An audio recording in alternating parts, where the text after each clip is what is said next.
Yep.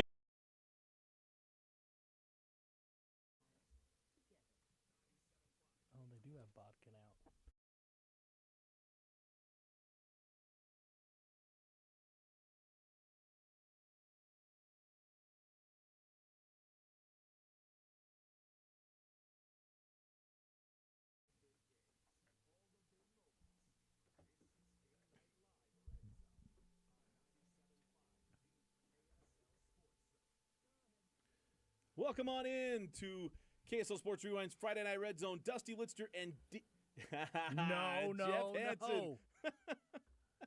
And Jeff Hansen are with you, ready to kick off the Friday night. 3 hours of nonstop football start now. It's exciting.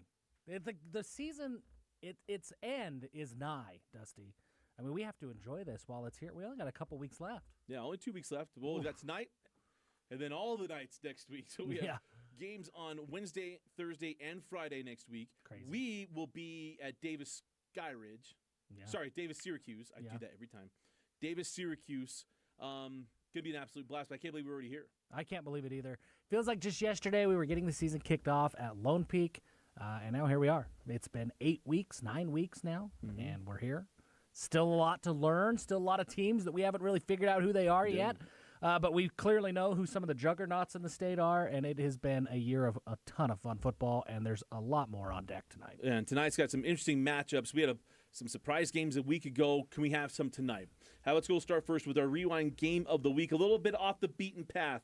We go to 4A, Salem Hills at Timpanogos. And Salem Hills has been a team that we've seen here on Redzone. They've lost some tough games and games that you kind of expect them to win. They didn't, and they've lost the battle. But they've only lost 2 games, and they're going to Timpanogos, who, too, has only lost 2 games this year. Yeah, we have a tendency when we think of football, and you see this at the college level, you see it at the NFL level, but when fans think of football, you think of the good teams are just those perfect, pristine teams where everything goes well and they win in blowout fashion every single week. Most of the time, that's not how it is, right? I mean, ugly wins are still wins, and that's what the Salem Hills program has been. They've had to fight it out, grind it out. It seems like every week is a close game. And here they are, just 2 losses, and we're 8-9 weeks into the season. That's a good football team. It maybe isn't the prettiest football every week, but that's a good football team, and we've seen the same thing from Timpanogos. Coach Higginson, a longtime coach there at Salem Hills and Timpanogos. Chase Riggs coming back, changed that team. We say it every single week because it's true. Yeah. We say it because it's true, but it gets Luke Livingston back in it. Brett Singh has been a great running back. You have Graff on the outside. McCann's had some nights. This is a team that's really figured themselves out throughout the year. Our other one, Lone Peak at Lehi. I mean, this is an interesting one. Lone Peak's dropped 2 straight. They're on their 3rd-string quarterback. You're going to have the second start here for Christensen. Going into Lehi, who's also licking their wounds, but coming off the win. They got the get-right week last week against Westlake. But now really to find out who has the resiliency tonight. Yeah, and Lehi, that Lehi team at home. I mean, generally home field advantage isn't a ton in high school football, but this Lehi football team is very good when they get to play right there on their home field. And I'm expecting to see a really clean game from Lehi. But if there's been one Achilles heel for Jet New, it's been pressure. And you know Ryan Denny's bringing the pressure for Lone Peak on that defensive side of the ball. Most certainly. And Jet New's got to figure it out. And then Maze Matson, I mean, he's also had a kind of a year this year too. PG at Skyridge. PG started 7-0. Yeah. They lose last week to American Fork after American Fork lost to Lone Peak. And all Skyridge did is welcome in Lone Peak. Yeah. Beat the daylights out of them a week ago. They boat raced them early and quickly. Can PG hang with Skyridge? It was the most complete game that we've seen from Skyridge last week. In all phases of the game, they played as well as they have all season long. And Pleasant Grove, they played maybe as poorly as we've seen them play all year long. And remember, the first half, PG American Fork, that was a really tight game. It kind of fell apart a little bit in the second half. That PG team, I'm a believer. I am a believer that they are as good as their record is. Skyridge is a huge test, but I think they're going to keep this closer than Lone Peak did with Skyridge a week ago. Yeah, we also have American Fork and Westlake, part of the Rewind Sports Network. Then we have Roy at Bountiful, which is the game night live game of the week on that new, beautiful Bountiful turf. And it feels more beautiful when you consider where Bountiful was coming from. So beautiful. That was sort of like the beach after Lightning McQueen goes and runs through it. That's where they were playing last year. Now they get this beautiful turf. Really the battle of the turfs, because you got Roy coming from their best turf in Utah to Bountiful's that's saying, hey, no, this is pretty good too. Great turf matchup. As we saw there, Roy gets the, kind of, I don't want to be too rude here, but this give me turnover there. Just drops out of the hands of Geilman, and it's Roy football. Roy has been good all year long, and Bountiful coming off a huge win against Box Elder. They've really been the Falitel Satawala show. As he goes, they go. And if Roy's able to kind of get him away from the ball, they're able to work around him when he's on defense, Roy's got the juice to make this a tough game for Bountiful. Interesting thing about that Bountiful field, I talked about the crown that's on that field, that was there on the field, 4.5 feet. Like a NASCAR track. Unreal. Brutal. Absolutely unreal. Bingham at Corner Canyon. Years past, this was like, I remember when Corner Canyon bumped up to 6A, well, can they really hang with Bingham? Right. Remember that? Yeah. And they have won every matchup. Canyon has. They have hung with Bingham. And now it's, can Bingham hang with Corner Canyon? In a region matchup. And I don't know if they can. All right, let's go to Canyon View Richfield, as we got a big play in this matchup in the 3A, and Richfield blocks a punt and returns it for 6. Richfield. Richfield is all over the place. Richfield, man, coming off a huge win against Manti a week ago. This Richfield team, they get it done in all 3 phases. You want to know how old school Richfield is? Look at the goalposts. I love it. Ryan Cuff scored touchdowns with those goalposts on the field. Wow. Ryan Cuff was an All-American basketball player. He was an All-State football player, quarterback at Richfield back in the 80s. What else are you going to do in Richfield but become an All-American? That's what you're going to do. That's what you do. All right, let's get ready to send us to Lehi, as the Pioneers moving the ball on this Lone Peak defense. Just missed on this pass. As Jet New and the offense, our first chance to see them on Rewind this year. In fact, this is the first time we've been at Lehi since Alta. Alta at Lehi in 2019, I want to say it is. But let's take it into this one. Alex Tumalip and Jake Hatch on the call. Double backs here for Jet New on 2nd and 10 from the 16-yard line. New hands off to Eka. Eka trying to get outside, gets a block, trying to get that edge. He does! Outside the numbers at the 10, and he gets taken down inside the 5, and that is going to be a first down. Landon Goff, the right side corner, finally escorted him out. Yeah, great run there. Great blocking up front by that Lehi offensive line. Good job by them just kind of sealing that edge there. And that's exactly what you need on those wide sweep plays there, Alex. You got to have guys that can get around the edge. And then you have to have the blocks in front of you to do it. So Lehi already threatening. He came up short of the line of game by about a yard. 3rd down and 1 now from the Lone Peak 6-yard line. Orbit motion to the backfield. Niu, pressure coming, screens it out. Latu, got a block. Latu going to get the first down, but he is going to be brought down at the 4-yard line. That was pretty well read again by Mayberry. Otherwise, that would have been another 6. Yeah, great job. That was Matthias Nawahine actually on the tackle, I believe, from his corner position. But great tackle out there in space because that had 6 written all over it. This has to be concerning for defensive coordinator Ryan Denny right now. Lone Peak has given up the opening score in all of their region games so far, including last week against Skyridge where they got boat raced. Yep. 1st and goal now from the 3, officially marked off at the 3.5. Latu with Brasso as the H-back. Play action. Niu to the right. Throws. End zone. Batted up. Touchdown! Grayson Brasso comes down with it in the end zone. Off the deflection, and Lehi strikes first. Okay, Grayson Brousseau, what patience there to stick with that, because that ball got tipped up. And Grayson Brousseau. Great play. Nearly a great defensive play, but Brousseau with the focus pulls it down off the deflection. Great play. 2-sport athlete, Grayson Brousseau. Yeah. Stud on the basketball floor as well. He'll be playing against his brother Jackson. 2 Mountain West school family, the Brousseaus. How about Jackson Brousseau got his first completion of his career last week. Good for him. Against Utah Tech. They're playing against his girlfriend's college because his girlfriend plays soccer at Utah Tech, and Grayson completes his first pass. He went 1 of 2 with a completion. Jackson, good for him. Good for him. Now the question becomes, Grayson, as he goes to Utah State, is a Skyridge quarterback in McKay Hillstead even going to throw him the ball, or are they still going to hate each other? Does that high school rivalry still live on? I'll text McKay, but hey, let's let bygones be bygones. You got to get him the ball. and so on and so on. All right, let's quickly go into Roy Bountiful as refs are reffing in this one. Roy Bountiful is Roy football at the Bountiful 7-yard line, looking to punch it in. Pick of 7, 2nd down and 3. 2nd and 3, Snyder. Bounces outside. Regroups into the end zone for the touchdown. Daquan Snyder, what a run! Royals. Was that not supposed to be a TFL right there? It was. He was dead to rights, and he bounced out and found a way. You cannot tackle this guy. A lot of guys. This is what's been happening for most of the weeks of the season. Daquan Smith is doing a terrific job of the ambassador of Quan. Daquan Snyder gets in the end zone. Hey, you got to take advantage of turnovers, and Roy was gifted a turnover early in this game, and they capitalized early on. Absolutely. All right, let's take us back to Salem Hills and Timpanogos.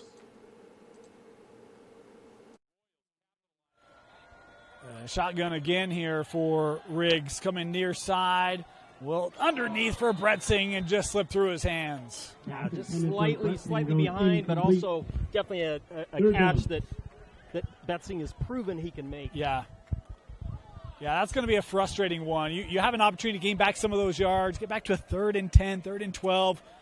And this definitely falls into the game plan of Salem Hills. Yes. Especially on 1st and 2nd down, definitely ensuring they don't, get many yards, forcing them into the long 3rd downs. Just a 3 down front here for the Eagles, or for the Skyhawks. They're going to throw backside. Oh, what a catch! What a catch by Timpanogos on 3rd and 21. It's Gabe Graff with a 1st down to the 11. What a beautiful play. Little crossing pattern. And another. Throwing back across the field. Something you normally don't do. 1st down, looking end zone, Livingston, and he tipped it to himself. Touchdown, Timpanogos. Luke Livingston can do it all. Luke Livingston proving he's one of the absolute best in the state with the touchdown. Beautiful touch pass, corner of the end zone. Luke tips it to himself. He's able to bring it in and get those feet in. That's not easy. They had 3rd and 21. They scored. Yeah. Luke Livingston, every single week he gives us a chance to talk about him, and there he is in the end zone. He's one of the most entertaining. I don't know if he's a college prospect. Who knows? He's one of the most entertaining football players in the state of Utah. He should be playing college football. I'm not going to say P5 football right now. But he's a football player, man. Somewhere. Yeah. He's got to be somewhere. SUU, Utah Tech. He makes too many plays to not be that. Got his championship baseball ring this week. I saw that. That looked nice. Love that kid. All right, let's take us into PG and Skyridge. Rasmussen going to let it go deep. Has a man out there, and it's incomplete. Nice job by Rasmussen there to recognize the blitz. That's an area where Skyridge is absolutely lethal defensively. There's a pretty good ball out there. It looked like McCoy just misjudged or mistimed his jump, not able to bring it down. And for Pleasant Grove, some good opportunities, opportunistic, but not able to get the 1st down, and they'll have to punt it away. Now it's Fotu Moe. Missed opportunity there for PG. I guess, there we go. No punts.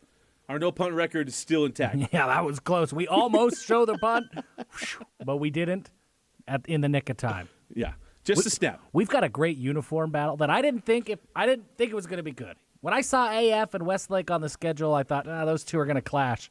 This looks great. Great uniform matchup. It's almost North Carolina versus South Carolina. Just almost there, except for the cherry red helmets. So we'll have a offside penalty on Westlake before we jump into this one. Dylan Story and the Cavemen bounced back last week with that win over PG. Davis Andrews made his big announcement this week.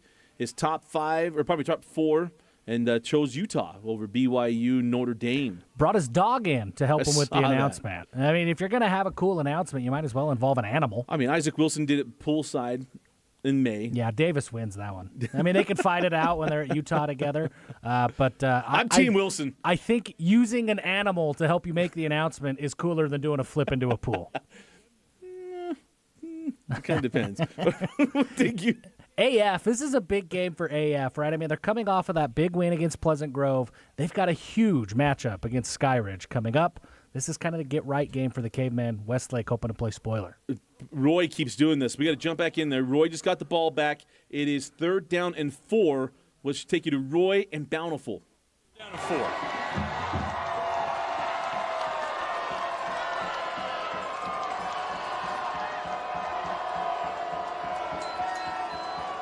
ball's kept. It's a 1st down and more. Wow. Gardner showing off his wheels. Wow. All the way to the end zone. 54 yards. Drew Gardner for the touchdown. So both quarterbacks can run. Oh, he's running. What Deion say at the combine? Oh, he running. You saw him escape that middle mess. As soon as he got to the open field, I could tell there was no defensive angle that was going to catch him. Drew Gardner with the wheels on the touchdown. Great job letting loose right there. 14-0. Man, Roy, they've got so much juice on offense. If you give them opportunities, like Bountiful has twice now to capitalize on short fields, that's what they're going to do all night long. Vince had Vince's moment this week as we've had to do VMix calls last couple of weeks. Oh, had to go virtual as that pass broken up. Nice job there, Westlake's defender. But he had a great question about either would you take Roy? What was it, Vince? It was take Roy, Bountiful.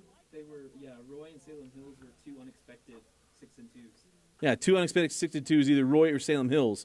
Dane and I both, well, I guess Dane went Roy. I did take Salem for the sake of argument. But I would take Roy. Yeah, I think Roy's the answer. Roy's been. Arguments aside, Roy's the answer. They are this year's Woods Cross. You do not want Roy in the 5A state tournament. No, not at all. All right, let's take you back out to Westlake.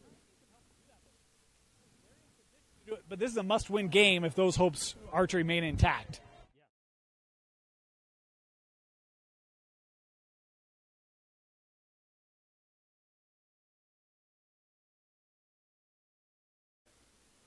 We have an audio issue here. Let's take you back to Timpanogos and Salem Hills and rejoin Dane Stewart and Eric. Yeah, that's right. My cousin Litster.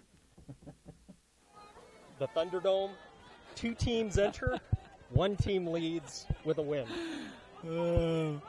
That's what made this matchup so interesting to me, at least, was hey, there's still a lot on the line late in the year, and the nature of the offenses should be a fun one. Is a little toss here. Oh, how about the pursuit?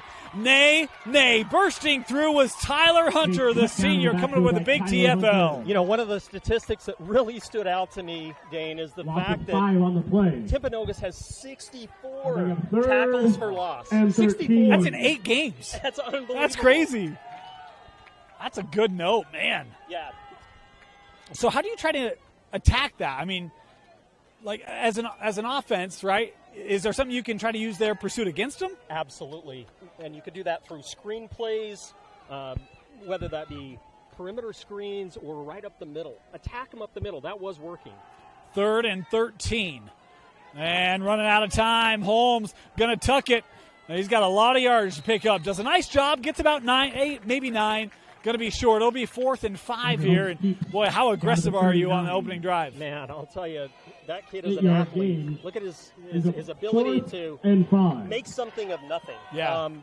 You know, even in those difficult situations, he's able to keep his eyes downfield, but when things break down, he takes it and runs and picks up something.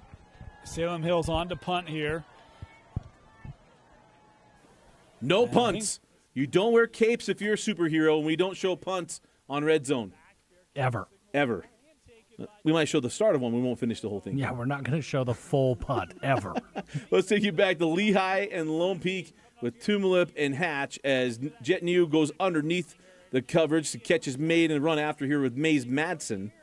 And this Lehi offense, they got a bunch of weapons, and Mays, a new addition, first year playing high school football for Mays Madsen. He's an impressive athlete, got the right genes. He's going to be a good player for Lehi. He's been a good player all year. Terrific center fielder. Yeah. And his brother Maddox is playing for the wrong school, but he's the number 2 quarterback. Yeah. So let's take it in there. Alex Tumulip and Jay Catch on the call. It is Pioneer football at their own 27-yard line. And 8 now, or 2 now. Here's a handout to Latu left side. And that was absolutely closed off. Easton Anderson dropped the shoulder pad right into Latu. I've got a man crush on Easton Anderson because he lays the wood every time he gets an opportunity to do it. That was a big hit by him. Well done, obviously, making it a 3rd down here. I think he might have heard us, honestly, talking about how they're giving up too much space. That time, Latu had nowhere to run on the I-15 that time. So the first third down of the night here for the Pioneers. And it comes with keep our eye on the I-15. Can anybody maneuver anywhere on I-15 in Lehi? I mean, to be fair. Especially there. Yeah, like not right there. Can I tell you one of the big misses in the state of Utah? I-15 in Lehi. Okay, that too. The football field is not Roller Mills Field. What are we doing? That is a miss. What are we doing? No question. Hey, let's take you out to Richfield. Canyon View looking to tie things up. 9:15 on a rolling clock. 2nd down and 4. The Falcons at the 17-yard line of the Wildcats. Pitcher to the right side. They will be 1st and goal inside the 5-yard line now for Canyon View. Impressive run there. Really well-blocked play. I thought that was going to get through into the end zone, but Richfield did a great job of fitting into that gap. Safety comes down from that safety spot back deep and makes the tackle. Remember, this Richfield defense, they've given up very few points. They shut down one of the best offenses in 3A last week. I was taking their 1st and goal. Falcons at the 5-yard line of Richfield. Canyon View tie this back up after forcing a turnover on downs. Jensen, it's going to be an option read, and he's got nowhere to go with it. This one's going to be a loss of a yard. Yeah, and he could see that the runner could not get out wide, and so Jackson just tried to cut up field, and there was no place on that. Richfield did a great job of snuffing out the run. 3:20 to go now. 2nd down and goal. Ball pushed back to about the 7-8 yard line, where it'll be 1st down and 10, or 2nd down and goal, excuse me. Jensen, again, single back. This time they go trips far side, single receiver near side. Jensen awaits the snap, takes it, surveys, pressure comes, the ball batted, and ultimately it falls incomplete in and out of the hands of the receiver. 3rd down and goal. Yeah, and that was really good defense down there. Pick up who? Number 5 for the Wildcats. That was Gage Yardley, really playing solid defense. And I think Canyon View, rather than try and kick field goal, I think this is 2-down territory trying to score. I would agree. I wholeheartedly agree. As Jensen comes back out from the sideline with the play. And 2:57 to go here in the opening period. Canyon View has had the time of possession pretty much all been Canyon View. Yeah, their 3rd possession to just 1 for Richfield. Jensen to pass. Surveys, goes the corner of the end zone. Receivers open, and it's just overthrown. Yeah, the defender fell down. Not quite sure what happened there. A little bit of hand fighting. Richfield's guy slipped. And fortunate for the Wildcats, it's overthrown. So. Yeah, it'll be 4th down. Big play here early in this ball game. Very. Wildcats unable to convert on their own 4th down. Richfield did earlier in the game, and now we'll go for it for the 2nd time tonight. 4th and goal from the 7. You mean Canyon View converted on 4th down? Canyon View converts on 4th down. Richfield fails to in this first quarter. Canyon View already going for it again. Jensen claps the hands. It's a designed roll right. Jensen's going to keep throw, and it is incomplete. So Richfield has helped. That's a big play there. Canyon View choosing to go for it rather than kick, and maybe they don't have a kicker. That I don't know, but Richfield will now take over deep in their own territory, and this is really where Richfield maybe gain a little momentum back. Yes, 4th down has been the story of 4th down really all night, Rick. So 4th down here. They turn it over on down, so go back to Richfield. How about that scoring defense? And it comes up again. There they are, man. Richfield with a big stand. I mean, that was 1st down from the 5-yard line, and they forced the turnover on downs. Timpanogos getting near the red zone. We're going to take you into this one. Dane Stewart and Eric Litster as Timpanogos at the 29-yard line. You can take a shot just over through Luke Livingston, and I'll bring up, I believe, 2nd down and 10 for Timpanogos. Let's take you in to Dane and Eric. Again, these two teams are so balanced. Again, you stop one, you stop the pass, they can run it on you. You stop the run, they can throw the ball. 2nd down. Oh, looking for a little wheel route here. That is caught down to the 12-yard line, and Timpanogos again inside the red zone. Goes out of bounds. What at a the throw, 12. tremendous It's a touch. 17-yard gain, and another. was And again, back to tempo. Yep, that was Dash McCann with the reception. High snap, corralled, looking end zone, Livingston. And that overthrown and a penalty flag coming in here in the end zone. Complete, but there is a flag on the play. This looks Trying to to be play tight coverage there. I didn't see too much, but, refs Holding are right against the there defense. and throw the flag. Yeah, they called did call the holding. Yep, they did call holding. So this will, I think, half the distance in this scenario, I believe. And not an automatic first down. Goal. But it will put it inside the 10, to the 6.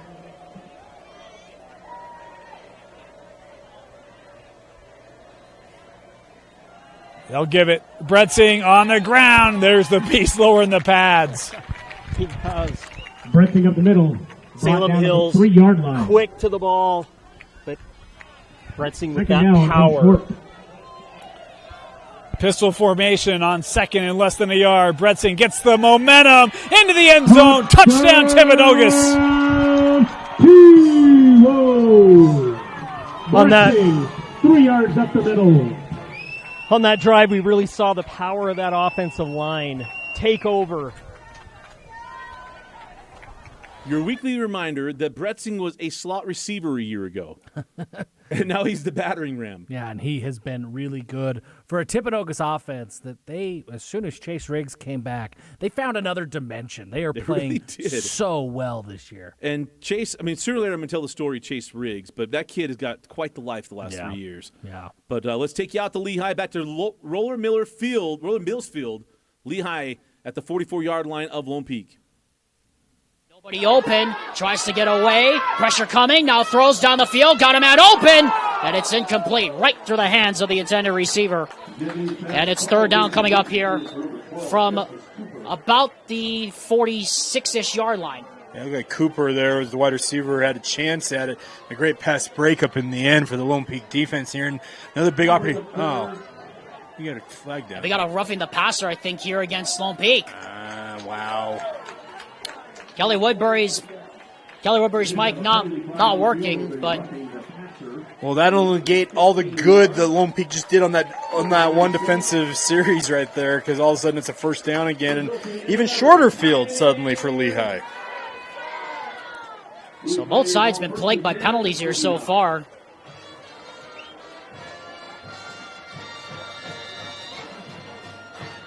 So 1st and 10 from the 29 following the roughing the passer.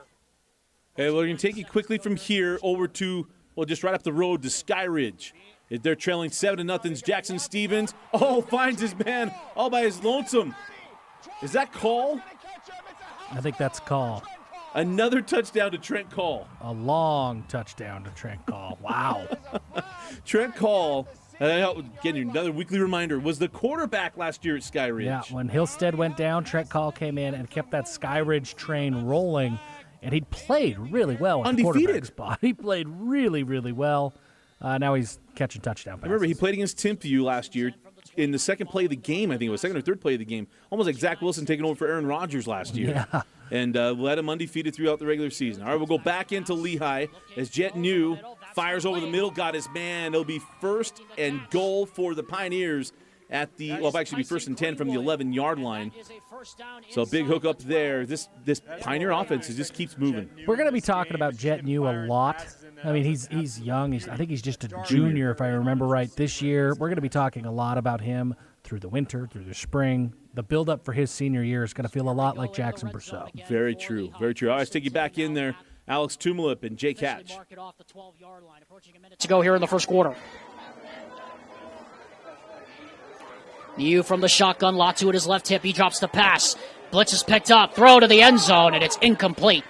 Thrown over the head of Grayson Brousseau on the play, and with the pressure, Junior Tahi coming up the gut. Yeah, good job by Tahi there, coming free and forcing the errant throw there. You need more of that if you're Lone Peak on defense here. The problem is Lone Peak, when their defense has been their best in the last few years, is when they've been able to get pressure with 4. You notice they had to bring 6 guys on that one to get pressure in Jet New's face. Yeah, that's got to be concerning for Ryan Denny that they have to bring extra guys, and it can only... It makes him tear his hair out, I can tell you that. He might not have any hair left. 2nd down and 10 now from the 12. Handoff on the sweep to Latu. Latu breaks the tackle and then gets smothered. Mayberry the first contact, and then your guy, Anderson. And it's another 3rd down and long here for this Lehi offense. Yeah, great job there by the Lone Peak defense, just stringing that out in the end. Obviously, came very close in terms of Mayberry getting that tackle for loss. Ends up as a no gain in the end. Big 3rd down here for Lehi. Remember the last time they had a 3rd down, they did not convert. 0 for 1 in this quarter on 3rd downs. And that led to a punt. What will likely be the last play of the first quarter. 3rd down and 10 now. And we have a signal and a timeout called by Lehi and Ed Larson. And we will take one with them as well. Lone Peak trying to stand tall with Lehi threatening in the red zone. U Conference football registration is open for the 2023 fall tackle football season. This year, we are proud to announce the addition. Thank U Conference for being a sponsor of high school football on KSL Sports. But some interesting games. We're up against our first break of the night. We're going to take a quick timeout. You are listening to KSL Sports Rewind's Friday Night Red Zone on KSLSports.com, the KSL Plus app, and on 97.5, the KSL Sports Zone. If you want to avoid your furnace, clear. Thanks. Yeah, we took it early. We're just having some technical stuff. If you do find yourself with a furnace, yeah, you're all good. Okay, I just want to catch you off guard. So I got to press a button. I know, but still. I think I can handle it. .com. Whether you need maintenance, repair, or a second opinion about replacing it, the technicians at Any Hour Services can help you keep your home comfortable all winter long. Call Any Hour Services or schedule online at anyhourservices.com. No one helps more homeowners than Any Hour Services. UCCU Mobile Banking now comes with Learn and Earn, a fun way to learn about money. Learn and Earn breaks down financial topics into fun, bite-sized games like quizzes and trivia for your entire family. Every time someone in your family... Yeah, remember, I had to unplug it, shut down vMix, reopen vMix, plug everything back in, and do all the inputs again. And then that brought all the audio back. You know I love my friends at Mountain Land Supply, but did you know they outfit trucks? Hi, I'm Hans. Mountain Land Truck Outfitters is fully equipped. No updates this week? Yeah, they're published. Nope, she's out of town. Oh, that's right, her birthday. Yeah. So she didn't get banned because of her jacket, but she went out of town because of her jacket. She was about to tear that. I told her if she was going to do it, I had to make sure it was on camera. My computer career has been supplying the...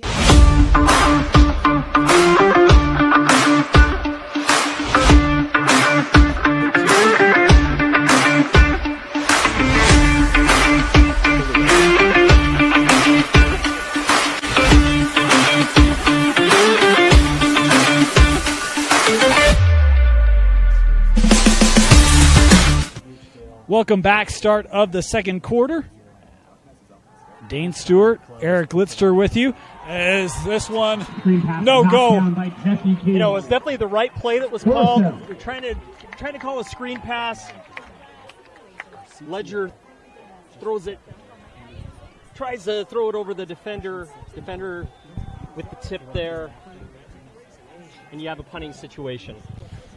But what that did do, and Coach Higginson talked about it before the game, he said, look, we want to run the ball, we want to control possession, we want to let our defense get some time to adjust. It gave your defense some time on the sideline. It did. It definitely did. A couple first downs there. They were moving the ball. That's a nice punt. We'll take a Skyhawk bounce down to the 10. Be the longest field of the night for Timpanogos, but a penalty flag back at the original line of scrimmage. Yeah, let's see the 10-yard line. See the call here now. First and 10, T-Roll. Talking about Salem Hill's defense, one of the things that really stood out is you talk about a wow factor. I mean, I know you were kind of wow about 22 sacks by Timpanogos. Salem Hills has 21 interceptions. 21 interceptions. In 8 games. In 8 games. So if they're going to stop or slow down. Yeah, welcome back in. Dusty Litster and Jeff Hansen, not slipping again. Jeff Don't Hansen slip with you. again. No, sir. As always, KSL's Friday Night Red Zone presented by Heidemann & Associates. Go to utah.law.com. Find the law office nearest you. Get a free consultation. Just let them know that Rewind sent you. And I say this all the time, and I absolutely mean it. I've known Justin Heidemann since I was a little guy. Both of us grew up in Wellington, Utah. Nobody I trust more in law than Justin Heidemann. Trustworthy guy, flat rate law firm, not billing you hours. They're going to take care of your case. Again, go to utah.law, find the law office nearest you. Flat rate law firm. I don't think people talk about that enough. There's a lot of unknown when you go into the law firm world. A flat rate law firm, Heidemann & Associates, that's huge. Let's take you into Roy and Bountiful, the Royals. Man, up 14-0, knocking on the door once again. Coach Freck's defense, it's what they're built on. He is kind of like, he is a huge Utah fan. Yeah. Builds his defense, or his teams like he does, like Witt does. Defense and run the ball. Well, and that's how Bountiful's going to have to do it because they haven't had the juice on offense to be able to move the ball downfield. They've got to be able to keep Roy out of the end zone, and they've got to force some turnovers to get back into this game. All right, let's take you back out to Larry Wall Field at Bountiful High School. 2nd down and 9 for the Royals.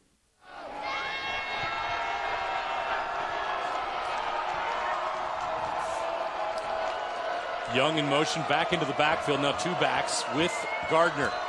He's going to throw it. Incomplete. Great defense. It was intended for Keely Elenecki. Wow, great defense. That was a great play call, first of all. Great play call, but great defense right there. That's how you have to do it. You have to, if he catches it, it's a touchdown, right? He's going to end up in end zone. So what you have to do is get your arm in there and pull his arms apart, get your arm in the breadbasket, make sure that ball isn't completed. That was a great defensive effort right there. This is a big moment for this Bountiful defense. Yes, they need a stop here, and they have a chance to get it here. 3rd and goal from the 9. Big moment in this game. Gardner looks back to his right to pass. Great defense. Incomplete. The Bountiful defense makes a stand. And Roy will kick a field goal. Some really good defenses of stops right there on the goal line right there. One, the big run that they stopped for no gain, and then those 2 big defensive plays right there. Big defensive play right there by Bountiful to force a field goal attempt. That's what Bountiful's going to have to do to get back into this game. Well, and they needed that because once again, if Roy went down and he's got 6, man, I would put him behind 20. This gives you a little bit of a win, and the field goal is good. Did sneak in the upright there. So 17-0. Roy leads Bountiful, 9:16 left in the half. Going to take you back out to Lehi. It is Lone Peak football at the Pioneer 38-yard line. I believe we're 2nd down and 8. Let's take you in. Alex Tumulip and Jay Catch on the call. Game, or on the 6th play of the game, for taunting. Blake on 1st down, or 2nd down. He throws. That is broken up. It looked like it was tipped, too. Isaiah Allen makes the play on Mayberry. Yeah, great job there by Isaiah Allen to break that pass up there because that had eyes to set it right into the breadbasket there for Mayberry. Of course, we have Allen's family members sitting in front of us here in the press box. And it's another 3rd down. Lone Peak has still not converted a 3rd down. They are 0 for 3. But this could be a situation where it could be 4-down territory here for the Knights. Triple wide receiver lines up to the right. Blake, blitz coming. He throws, and it's nearly intercepted. And there's a penalty flag down in the area where Robinson was. Fabrizio was in coverage. Yeah, but and if that hatches pass interference, I'm not so sure about that one. That looked like it was pretty clean. Yeah, I didn't see anything unless they think he bodied him off. And it's a holding, so it was not pass interference. It's still going to result in a 1st down with the yardage, but wow, that's interesting because I thought it was just a miscommunication on the route there, and the receiver was going one way, Jackson Blake was throwing it another, but okay, hey. So now Lone Peak at the 28-yard line now, 1st and 10, following the penalty. Navahine lines up bottom of the screen. Play action. Blake. Pump fakes, throws to the left, and just throws it away into the direction of the Lone Peak bench, pressured on the play by Wren. Yeah, he was trying to find his guy there on the sideline there with good coverage, and a decision by him finally just to get it out there and get it out of bounds. Live to fight another down here.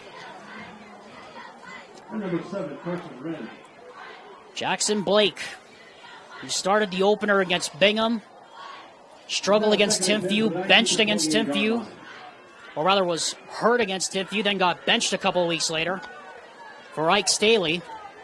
And now with Luke Christensen, the sophomore, struggling, he's back in for the first time in a few weeks. Jackson throws, pass deflected and incomplete. Looked like he was trying to find Hoffhines on that RPO play, but good pressure up front, and it's third down. Yeah, Paul Lotz, who got his hand up and deflected. He had a chance, had he recognized maybe a second earlier, he had a chance to pick that pass off there. He was sitting right in the alley. So another third down here for Lone Peak. This could be 4-down territory for the Knights here, for offensive coordinator Gary Trowbridge, depending on what they want to do. Play clock down to 15, now down to 10. Jackson Blake, screen, and that is blown up. Carson Wren read that beautifully. And Brooks Wild is brought down, and it'll be fourth down. And we'll see what offensive coordinator Gary Trowbridge Hatch decides to do here. Yeah, Carson Wren read that nicely, as you mentioned there. It was a middle screen trying to be set up there, and obviously a great catch, all things considered, by Brooks Wild to even haul that in, with Carson Wren trying to drag him down the second he got his hands on it. So it looks like they're going to try for a field goal here. Well, PG goes back to work, 1st and 10 from their own 18. Handoff. Spinning around is Wolfgrim, and gets maybe a yard on that one. To allow Wolfgram. Yeah, Wolfgram doesn't see a ton of work in the run game. They don't run a lot of straight up and down zone. Pleasant Grove likes to try and get matchups, misdirection, try and get you thinking with a variety of options. Able to get at least a yard there, though. Second and a long 9 here for Pleasant Grove. Rasmussen will go back to throw, but the pressure comes, and he is swallowed in the backfield. And about the 15, Toilolo down in there, along with number 47. Number 47, Copo Malafau. Copo Malafau back there for Skyridge. Sometimes it's great to be in the right place at the right time, as Rasmussen jukes right into Malafau on that play, and he's able to bring him down. Creates a 3rd and long here from Pleasant Grove. Under 9 minutes, so still plenty of time here in the second quarter, but for such an action-packed first quarter, it's a little bit of a slowdown here. Both defenses have stood tall so far in this one. 3rd and long now for PG. Rasmussen back to throw once again. Pressure coming again. Able to avoid it. Now taking the deep shot. Has him in! Out to midfield! Sean Cottle. Big gain for Pleasant Grove. We call it the announcer's blessing. I was calling for an explosive play. Carson Rasmussen delivers. He rolls outside the pocket, delivers the deep shot, and Pleasant Grove is sailing deep into these Skyridge waters. They're on the 46-yard line, looking to score. Gain of 38 on that throw from Rasmussen to Cottle, and it's first down, Pleasant Grove. Rasmussen back to the air again, low throw as James Clark ends up fielding that. They're going to call it incomplete. Bring it up 2nd and 10. And for Pleasant Grove, might be the best result possible if it's incomplete there. Would have been a loss of 2. Yeah, and Clark not able to scoop it up off the turf, also not able to keep his knee off. And so live to play another play here for Pleasant Grove, 2nd and 10. Ball spotted at the Skyridge 46. 4 wideouts again for PG. Rasmussen to throw once more. Pressure coming. Here comes Toilolo, and he's got another sack. Back there as well, number 47 again. That is Malafau. Those two get in the backfield once again. Well, it's nice to have a buddy sometimes, Matt. And on that one, Deshaun Toilolo disrupts the rhythm of the play, forces Rasmussen out of the pocket. And while he's doing their dirty work, he's got a partner in crime on the backside. And The law firm of Toilolo and Malafau doing a great job tonight on the edges. The pair of juniors as well on this senior night getting it done for the Falcon defense. 3rd and long now for the Vikings. Rasmussen. Pressure coming again! Toilolo again in the backfield!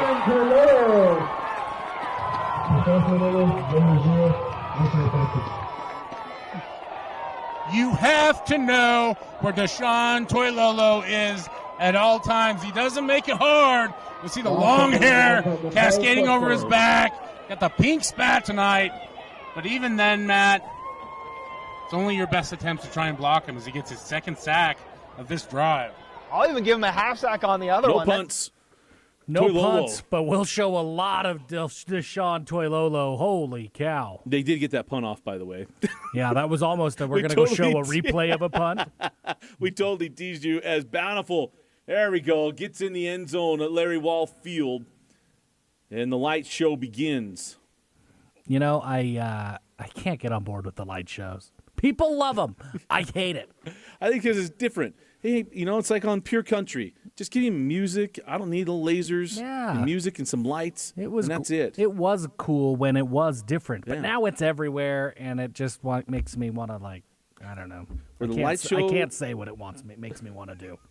I was going to quote some George Strait music, but we'll figure it out later. That's a big drive for Bountiful to get on the board there. Remember, they had the red zone stop, hold Roy to a field goal. Now it's 17-7, and you get another stop, you've got a chance to get into the half down 1 score. That's a big, big drive for the school formerly known as the Braves. Very true. Bountiful High School, love the fans. They are terrific there. Press box a little interesting, but I love that place. That was the first press box you sent me to, It is. Dusty, and that was not a great experience climbing up that ladder. I'm a big boy, and those little ladders aren't great. He called the game over my shoulder. All right, let's take you back out to Lehi. It's Lehi football at midfield. 1st and 10 for Jet New and Devon Eka as Eka gets decked at the line of scrimmage. I mean, this defense is good. They're on the field a whole lot. In high school, it's a big deal. You have a lot of two-way guys. But, man, this defense is good for Ryan Denny. And Easton Anderson is good. Yeah, he has been all over the field for Lone Peak, and he is bringing the lumber on that hit. It's hard to bring Eka down by yourself, and he brought Eka all the way down by himself. 2nd down and 11. Let's send it back in. Tumalip and Hatch at the call. Yeah, nice reference there. I like that a lot, actually. That's actually a really good call on your part. Fast downhill runner, and he's a big hitter. Niu on 2nd and 11, loss of a yard. 4 men on the rush. Niu in trouble. Needs to get rid of it. He throws, and it's incomplete at the feet of Tyson Greenwood. As they sent that 4-man rush right at him. That time they got through. That's what you need to see if you're Lone Peak on defense. As you mentioned, that 4-man rush needs to get home, and it got home on that play. That's a huge, huge development. If that can consistently happen this game, it's going to unlock a lot for Lone Peak defensively. Gideon Hawkins et al., along with Josh Empey and Tegan Toll up there, got the pressure, and now another 3rd down and long here for the Pioneers. Their 2nd one of this drive. They converted a 3rd and 9. Again, both sides combined 1 of 7 on 3rd downs. Or 1 of 6, rather, on 3rd downs. Niu, extra men on the rush. It's picked up. Niu throws sideline. Double coverage, doesn't matter. Grayson Brousseau again. Hey, Grayson Brousseau, he is a route running extraordinaire. That was fantastic footwork by him to get himself open, obviously hauling that pass just before he went out of bounds there. Great job. The Utah State commit showing off the wheels there. His 2nd catch of the drive and the 2nd 3rd down conversion of the drive as well. And both of them have been to Grayson Brousseau. Play clock running inside of 10 here. Doesn't look like Lehi had all the right personnel on the field. Double back set here. Play clock down to 3. And they get it away. Handoff left side. Breaking a couple of tackles. Eka puts his head down and picks up about maybe 3 yards. Yeah, Jackson Arrington came off on the wrong side of that hit. Ends up getting the tackle in the end, but he took quite a shot from Eka right there, right into the chops. He sure did. He took a lick. What's been a very long drive here for Lehi, now extending well over 4 minutes. What will we expect, though, from this this West Coast / air raid offense that I've affectionately, of course, nicknamed the Lake Coast offense. 2nd down and 7 from the 30. Niu, pressure up the middle, throws, and it's broken up. Anderson again. He's been everywhere. Yeah, he's been really, really good in this game. It's good to see these defenses both sniffing out plays. The offense have had their chances as well, but good to see these star defensive players getting their chance to show what they can do as well. 3rd down and 6 here from the 30. They are well within range for Gavin Fenn because Fenn was hitting from well beyond 40 here in warm-ups. Correct. This is their third down of the drive, right? Yes, right. This is the third down of the drive here for Lehi. They converted a 3rd and 9, 3rd and 11, and now this is a 3rd and 6. These are the drives that make defenses get absolutely worn out. Russo lined up in the slot against the linebacker. Here comes the pressure on Niu. Drops the pass. Throws a wobbler. That is caught. Where are they going to mark it? It looks like it's going to be short of the 1st down. It was complete to Caleb Moore, who plays as the slot back, and it's going to be 4th down and a yard here for Lehi. Yeah, C.J. Rubel with an incredible job coming off of his man. They're realizing the guy was coming open across the middle of the field, making that tackle there in the open field. I don't think this is much of a decision, honestly, for Lehi. 4th and 1 here. You got to be thinking, okay, let's get behind that big offensive get a 1st down. Well, Devon Eka's already been stuffed a couple of times here on this drive. Ed Larson taking a bit of a risk here, rolling the dice. 4th and about a half a pour cash to go. It's a handoff to Latu. He's got it. Ball came out, but after he was down. It's a great job by the left side. Picked up the 1st down, go quickly to Timpanogos and Salem Hills. Dane Stewart on the call. Okay. They had 3rd and 21 on a touchdown drive. Right. So, again, look at how everyone's up here for Salem Hills. A little toss back. Livingston, maybe double pass here. It's covered. Not much there. Oh, but coming back and make a grab and off to the races. To the 10-5, strike up the band, touchdown Timpanogos. Absolutely beautiful. And Luke Livingston has thrown multiple touchdowns so far this season. In fact, he's thrown 5 touchdowns. That's his 6th. 5 touchdowns. That's his 6th. He's just an all-around athlete. My goodness, Luke Livingston, when it's your night, it's your night. I didn't think that ball had a chance. What did he do?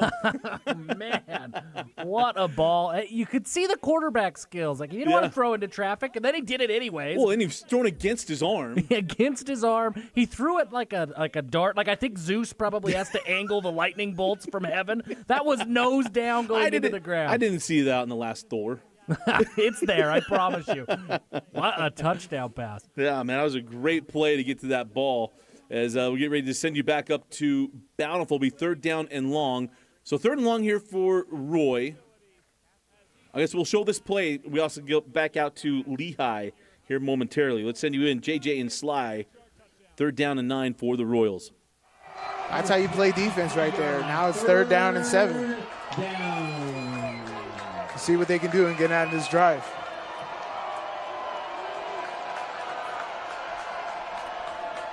Empty. Carriaga will throw. Over the middle. Oh. Intercepted! Down to the 6-yard line. Brig Morrison. And this game is completely flipped Bountiful's way. There's always a Brigham at Bountiful. It seems like there is every year. What a play. What an interception. Completely changes the script of this game. It certainly does. And look, it's American night. Merca at Bountiful High School. Feels American when you're watching football on a Friday night. Especially at Larry Wall Field. He would have it no other way. All right, let's take you back to Lehi and Lone Peak. Lehi just picked up that 4th and 1. Alex Tumulip on the call. Greenwood on the crossing pattern. Steps out of a tackle. Greenwood to the end zone. Touchdown, Lehi.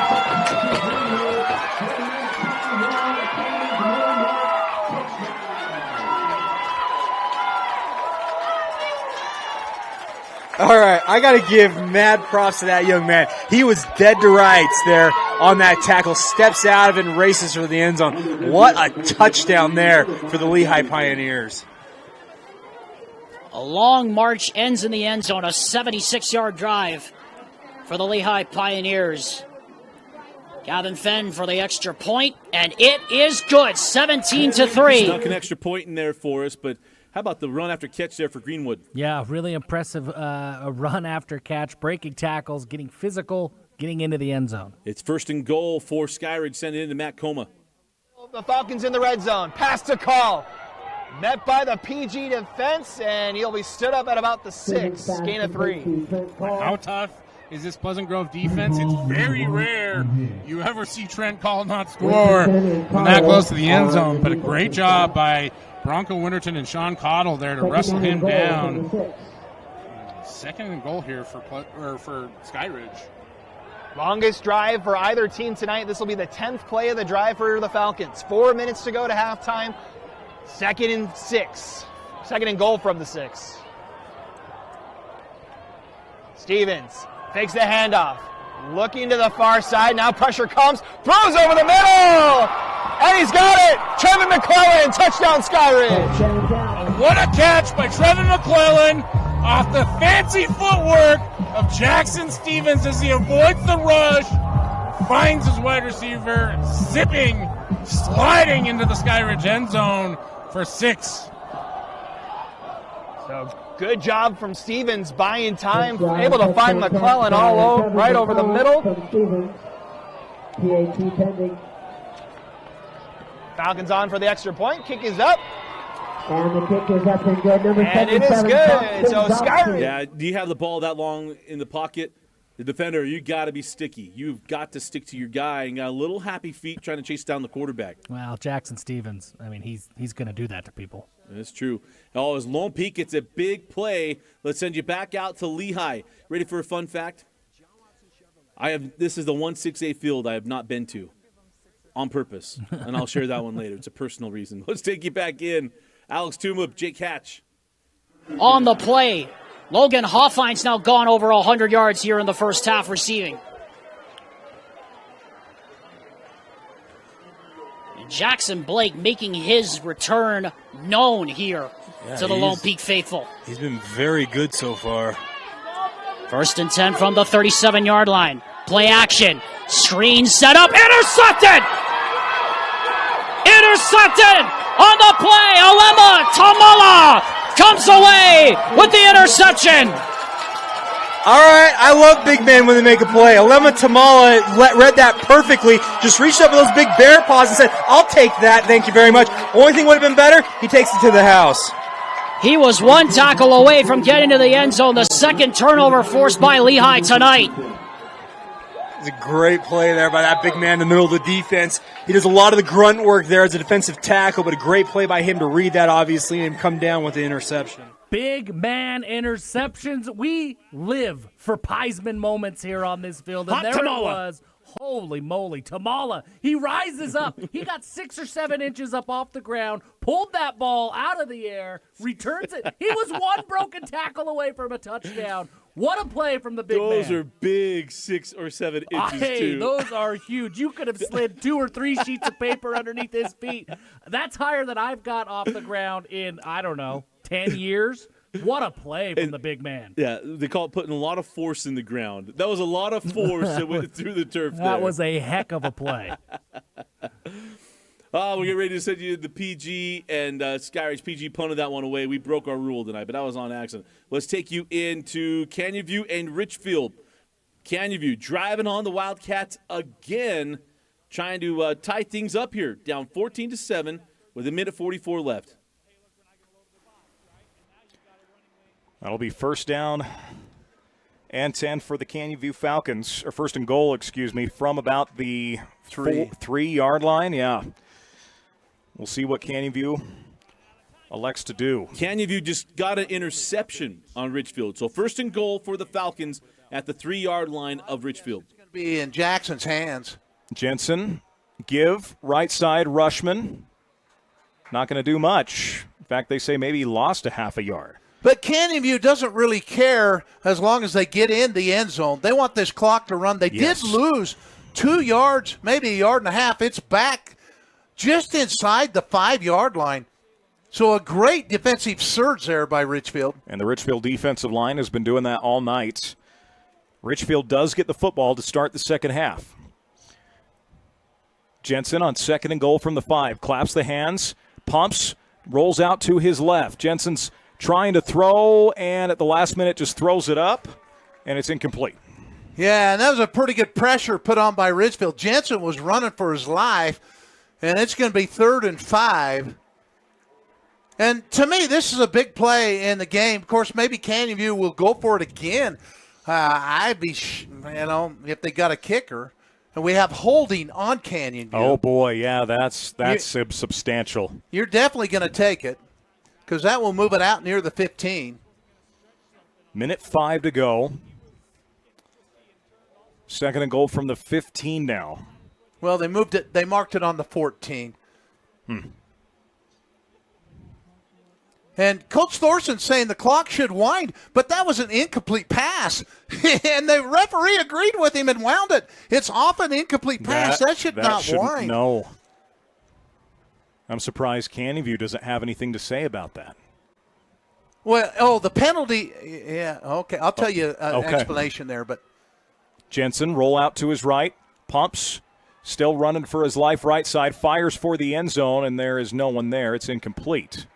Yeah, and the rule reads if there's a penalty in the last 2 minutes, the offending team gets to choose whether the clock runs or stops. However, if it stopped regardless, you can't have it run like on an incomplete pass, then you won't wind it. But see, he was telling him to run it, and that happens to all of us. Yeah.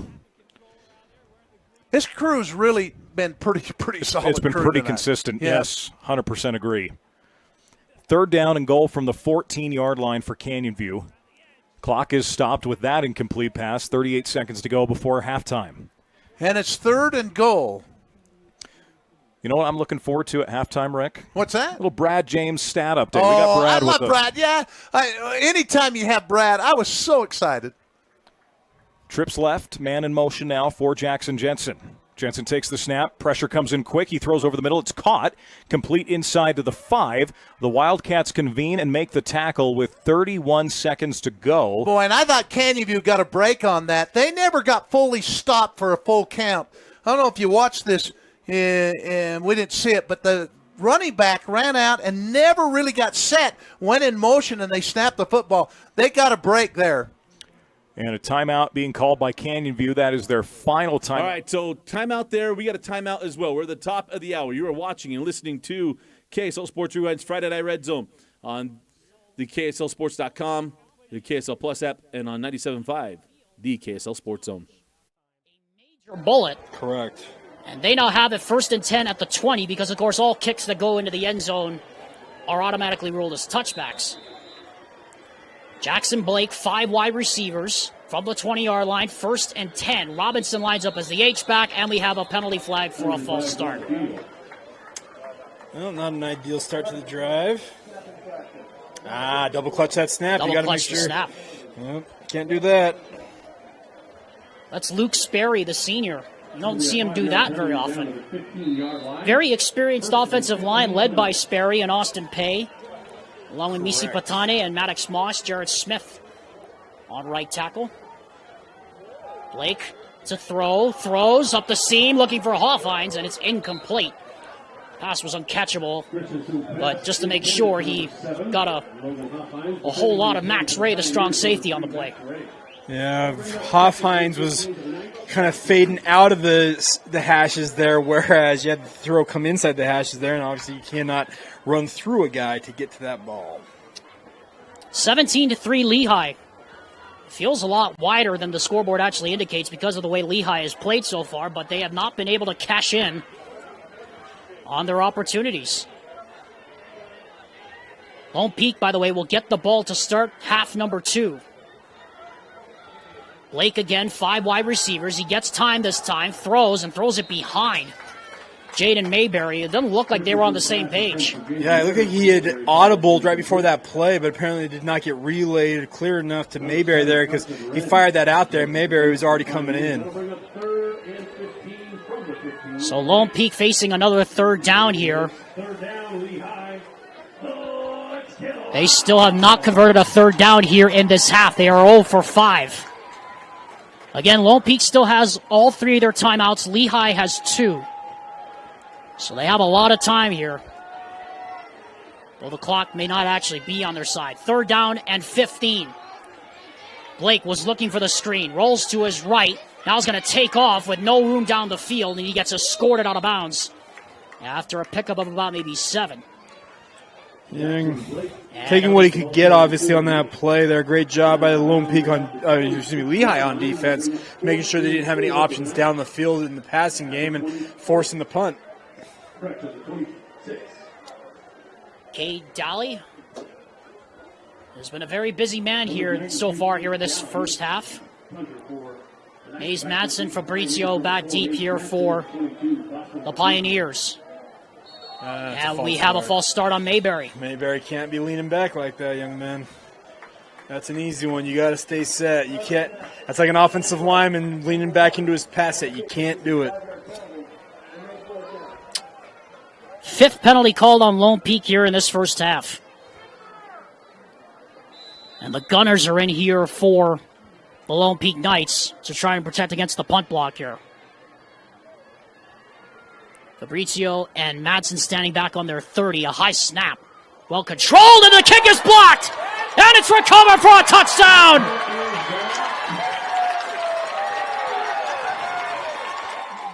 Welcome back in. If you're on the stream, you just saw Lehi block a punt and recover in the end zone, extending their lead 23-3 over Lone Peak. That is a backbreaker. You look at the clock, there's a minute and a half left in halftime. Lone Peak had found some juice on offense. Ultimately, this drive stalled out, and now to have a block punt in the end zone, oh, what a dagger. These Lone Peak Knights have battled and battled and battled, and it has just turned on them the last 3 weeks. They beat AF, you think maybe they turned the corner, and it just has not been the case the last 2 weeks. Yeah, it's been tough. And Lehi, man, they ran into a really tough opponent tonight. What a play. Yeah, absolutely outstanding. I'll give you an update. Canyon View did score on 4th down, so that game tied at 14 at Richfield. All right, let's take you back up the street. Skyridge and PG, 3rd down and long for the Falcons. Has time, throws near side, has McClellan. Catch inbounds at about the 13. Clock will run it, but it's 4th down. Yeah, and for Skyridge now, you still have 2 timeouts. Plenty of time on the clock. Getting up and trying to get everything set up. We still don't have a yardage marker.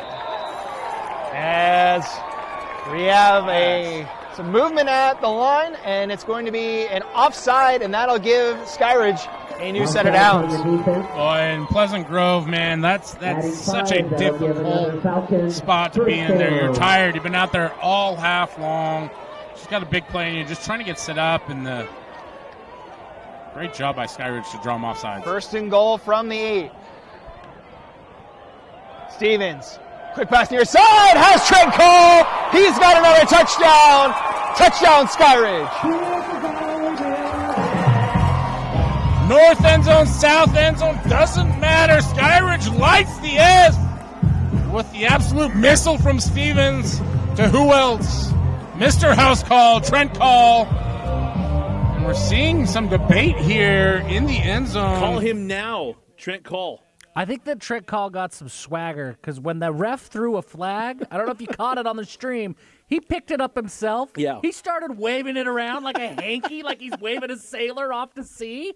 That was impressive. And now he's got a little juice and he scores the touchdown. He doesn't even know who Chichi Rodriguez is. That's what he was doing. He was doing the Chichi Rodriguez. In the They waved off that touchdown. Oh. There was a flag on the play. So we had a flag on the play. And well, the refs reffed. That's what's happened. Touchdown. The lights were blinking. Everything was done. All right, Trent, call me maybe. Yeah, maybe. Now, Trent, call me maybe. Bring him back. Oh, you know what it was? That line judge who he picked the flag up for, he threw the flag. Yeah, of course he says, did. You're not doing that to me. No, we just gave him all. We thought he had ref swag. Nope. Now the refs are just determined to make it about themselves. It was a unsportsmanlike conduct penalty against Skyridge. And yeah, the offense stayed out on the field. So let's take us back out to Matt Coma on the call at Skyridge High School.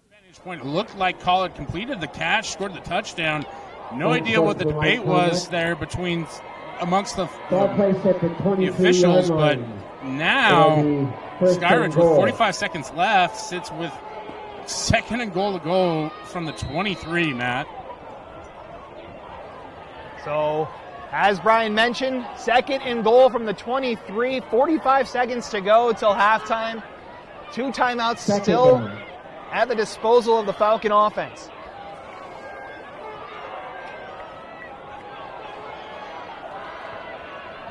Four wideouts here for Skyridge.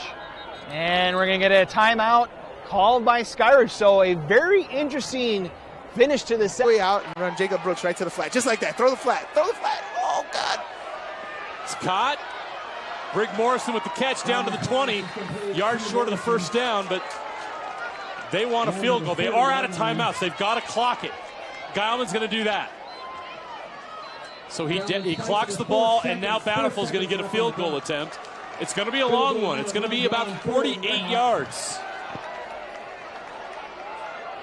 Yeah, man. See, if they would have just thrown that flat out to Jacob Brooks right there, he could have got right out of bounds after his little 10-yard gain, and they would have had an opportunity to get another play, clock it, and then got a little closer. But this is I think this is a makeable field goal right here. Ice in the kicker, 48-yard field goal here. Roy is going to take the timeout to try to ice Landon Zayas. It's a great night. No wind. Bueller in the backfield as Smith in motion. Stevens, pressure coming.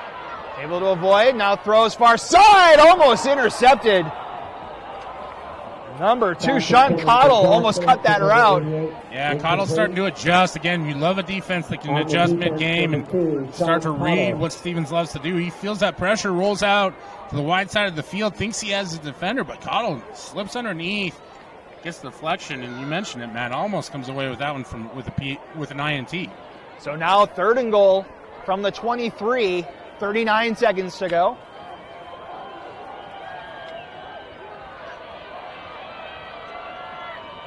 Stevens, pressure coming for PG. Stevens still trying to get out of it.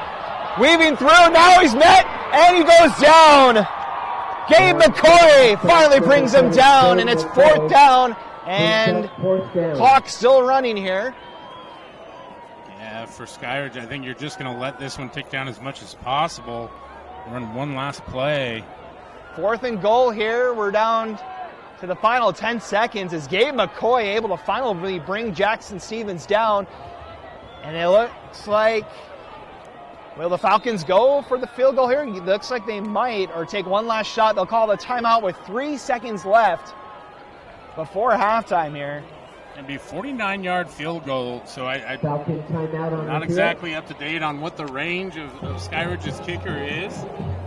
Nevertheless, not a lot of wind right now, so if you feel like he's got the leg, there's that opportunity. Regardless, able to use that last time out, get collected, and drop whatever it is that you want to do with 3 seconds. So timeout there. We're going to set up for the field goal, potential here for Skyridge. Mm-hmm. I know Justin Ham likes to go for it on offense, but that's a long ways to go here to close out the half.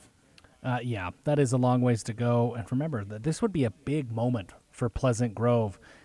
Even to force Skyridge into a field goal after a touchdown was on the board, points were there, and then they take that touchdown off. That's a big, big moment for Pleasant Grove in this one. Well, they're not kicking field goals. They're going for it. So we're sitting it back in, Matt Coma.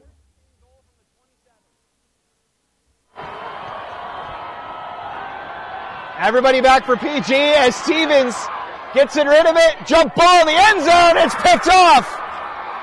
Bringing it out, Bronco Winterton out to the 15, and that will end the first half here at Skyridge High. That will end the first half. It's a score. Pleasant Grove 7. You want to guess that Bronco Winterton was born in 2006? I'm pretty sure we know. My goodness, what a play. What a momentum swing for Pleasant Grove. Not only did they force him not get the touchdown off the board, Skyridge decides not to kick the field goal. Now they keep all those points off the board altogether. This is a one-score game. They're down 6. Hey, when reffing benefits somebody else. Well, there you go. If you're a Pleasant Grove guy or girl, you're happy the refs reffed. Yeah, if you're a Pleasant Grove human, you're happy. There it is. There you go. If you're a football human, refs reffing's never great. No, we never asked for it, but that's why everyone tunes in. They want to watch it all. Let's go through some scores. We do have Lone Peak with some time left in the first half. But let's go through some scores. Mountain Ridge and Riverton, 17-9. The Sentinels leading Riverton. A little closer game than I thought we would see there. Yeah, Riverton has not played like Riverton wanted to play this year. But Mountain Ridge, I understand there was a 53-yard field goal in this game. Brody Laga, holy cow. We don't talk about kickers a lot, but when you're Brody Laga, we'll talk about you. 53 yards, that's a long field goal in high school. And also an 80-yard touchdown run from Andrew Nielsen. The score now 24-9. Sometimes you got to click. You got to hit refresh there. No. You just got to click on it. I just refreshed it. All right, here we go. Let's go back to Region 2. Hey, I've been excited about this one for the entire first half. A Juffy Bowl update. I think I'm picking up a win this week, my friend. Clearfield taking on Northridge. What used to be a pretty big rivalry. Yeah. Clearfield is down 14-7. It's a close game. They've got points on the board. Yeah. That's a huge win up there in Clearfield. It's not going as well. The for U Carbon. in the Juffy Bowl is having a hard time. Yeah, the U in the Juffy Bowl. Carbon is down 42-0 at Juab. Wob is taking it to Carbon. You know, I lost the state championship to Juab when I was 10 years old. I've never gotten over it, by the way. Well, they have not forgiven We were up you 2 games to none. We beat them 21-3, and they turned around and beat us in the state championship 2 games to none. I've never forgiven them. Woof. Yeah. You asked, what do they do in Richfield? I almost brought it up. Well, you don't win state championships in Richfield. I know that much. Quarter Canyon all over Bingham. It was 21-0 at the end of the first quarter. Bingham held them scoreless in the second quarter. Don't know if we're exactly into to halftime. But Braden Iyer had a 25-yard touchdown catch from Isaac Wilson. Isaac ran one in, and then Brighton Brady. Talk about a kid that we don't talk enough about. Brighton Brady's had a great year for Corner Canyon. He's played so well. He's got that running game going. He gets involved in the passing game as well. He's been a big weapon for Isaac Wilson. Remember, Isaac Wilson lost his best receiver. Maybe not. Take Care might have something to do with it. Yeah. Jerome Miles was especially good as well, right? He and Tate were magnificent. And when Rome went down early in the year against, I think it was that Gorman game, Brighton Brady really has stepped up. Yeah, touchdown catch. Remember, he broke his ankle. Harriman at Copper Hills. Man, Copper Hills has been putting up fights. Well, the fight's kind of out on the night. 28-0. Harriman leads at the half as Noah Malloy. I mean, how about Freddie Ty? Ty has been outstanding. He's thrown for 3 and ran for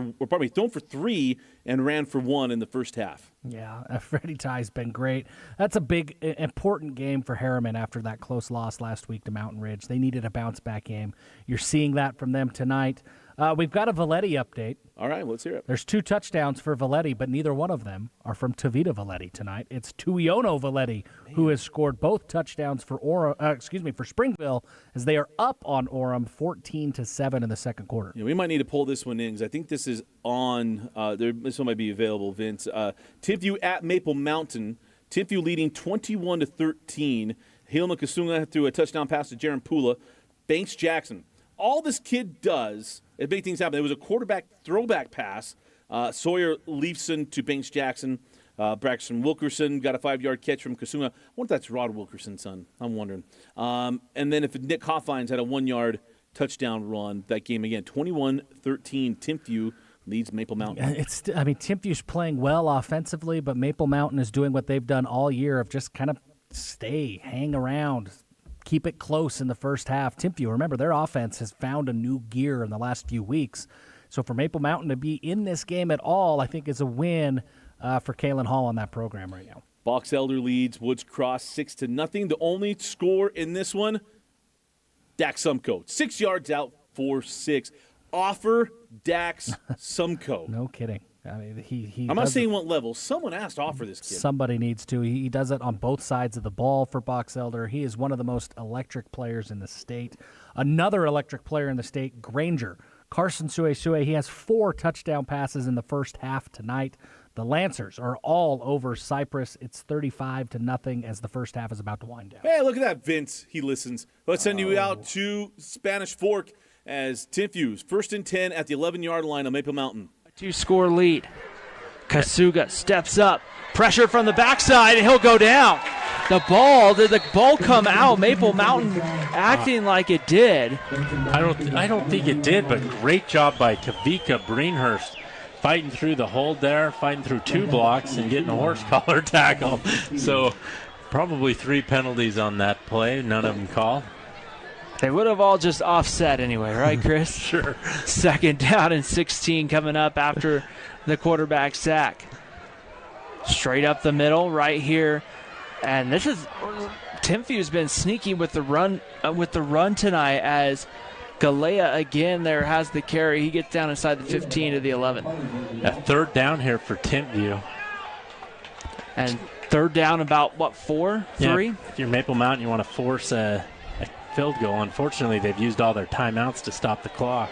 Kasuga steps up, has the 1st down, looking for the end zone. Is he in? Touchdown, Timpview, as Kasuga takes it right up the middle and in for his 2nd rushing touchdown of the year.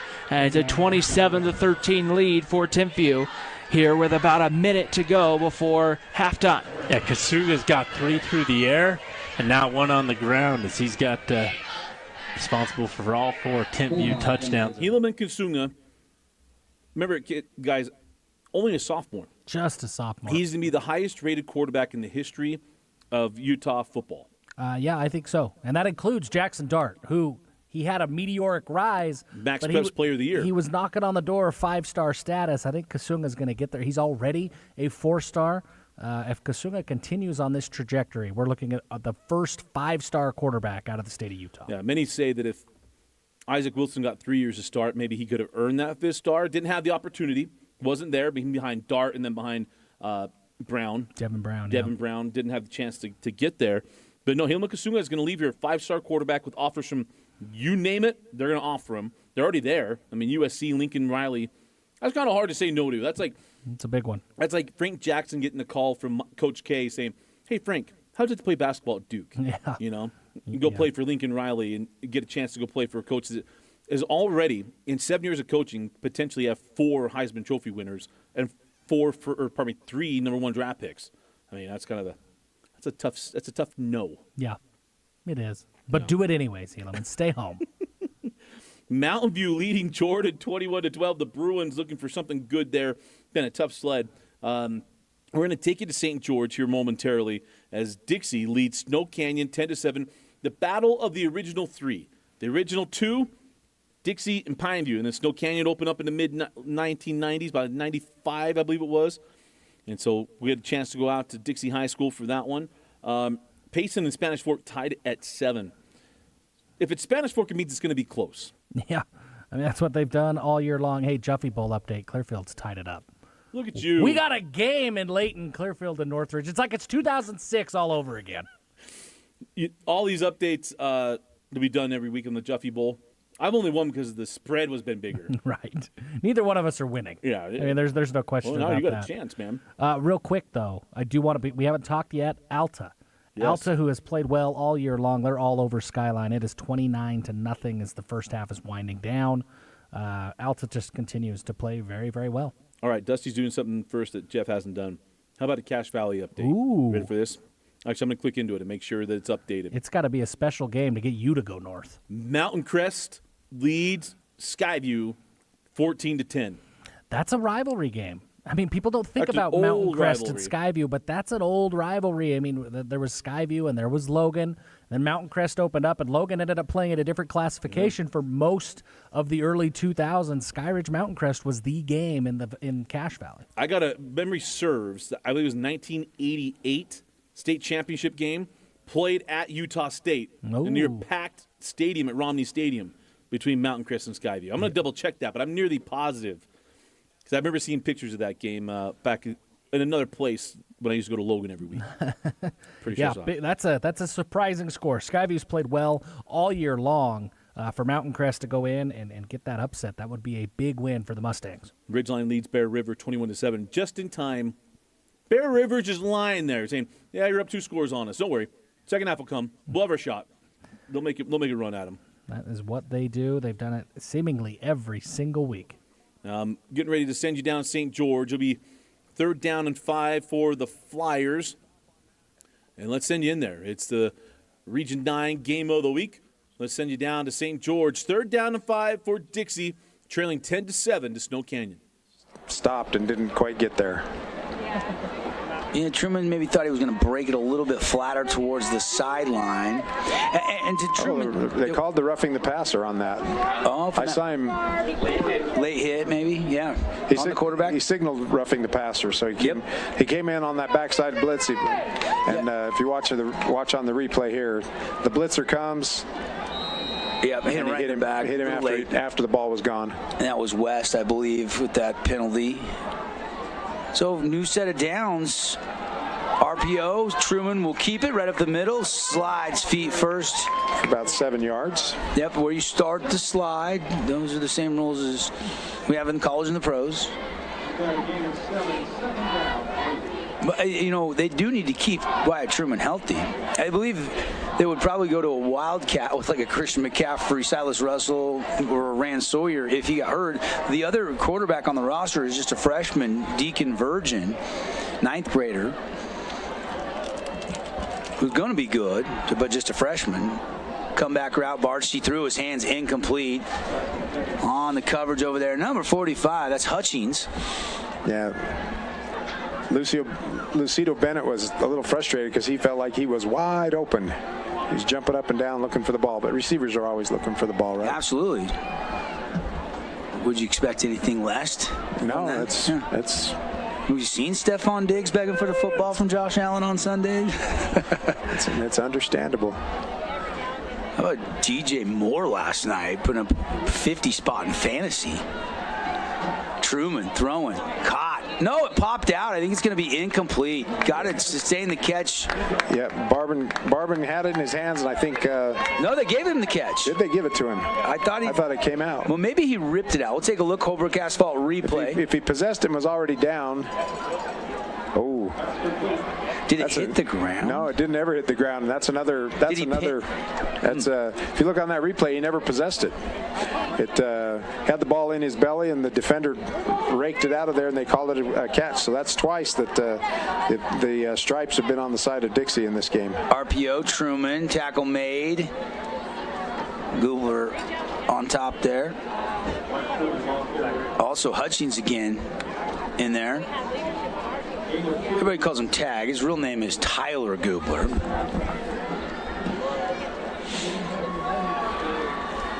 Second down and 8. Just a 2-yard pickup for Dixie. Working left to right on your radio dial. If you're listening to this game, you're heading home for the night, jump online, thefansportsnetwork.com or KSLsports.com. Watch the finish. Tight one right now. Flyers with the ball, up by 3. Run outside. Lucido Bennett ran out of bounds and another minimal gain. Good job by the Warrior defense stretching that play out, never letting him really turn the corner and run north and south. Yeah. Another big 3rd down now after coming across midfield on the penalty. And let's see if the Snow Canyon defense can stiffen up. 3rd down for the Flyers in Warrior territory. 3rd and 8 from the 32. Truman going to throw. Backpedaling, throws, crossing route complete to Barbin. Barbin going to dive near the sticks and going to be really close. Looks like he's a half a yard short from where I can see where the line's. Yeah, they're going to spot it on the 25, and it's going to be 4th and 1. A short 1 here. They're coming right back up to the line of scrimmage. Coach Munker's no hesitation. Offense stays on the field. Bennett now sets. They'll run it. Russell bouncing, diving, 1st down Flyers. Red Rock Real Estate 1st down.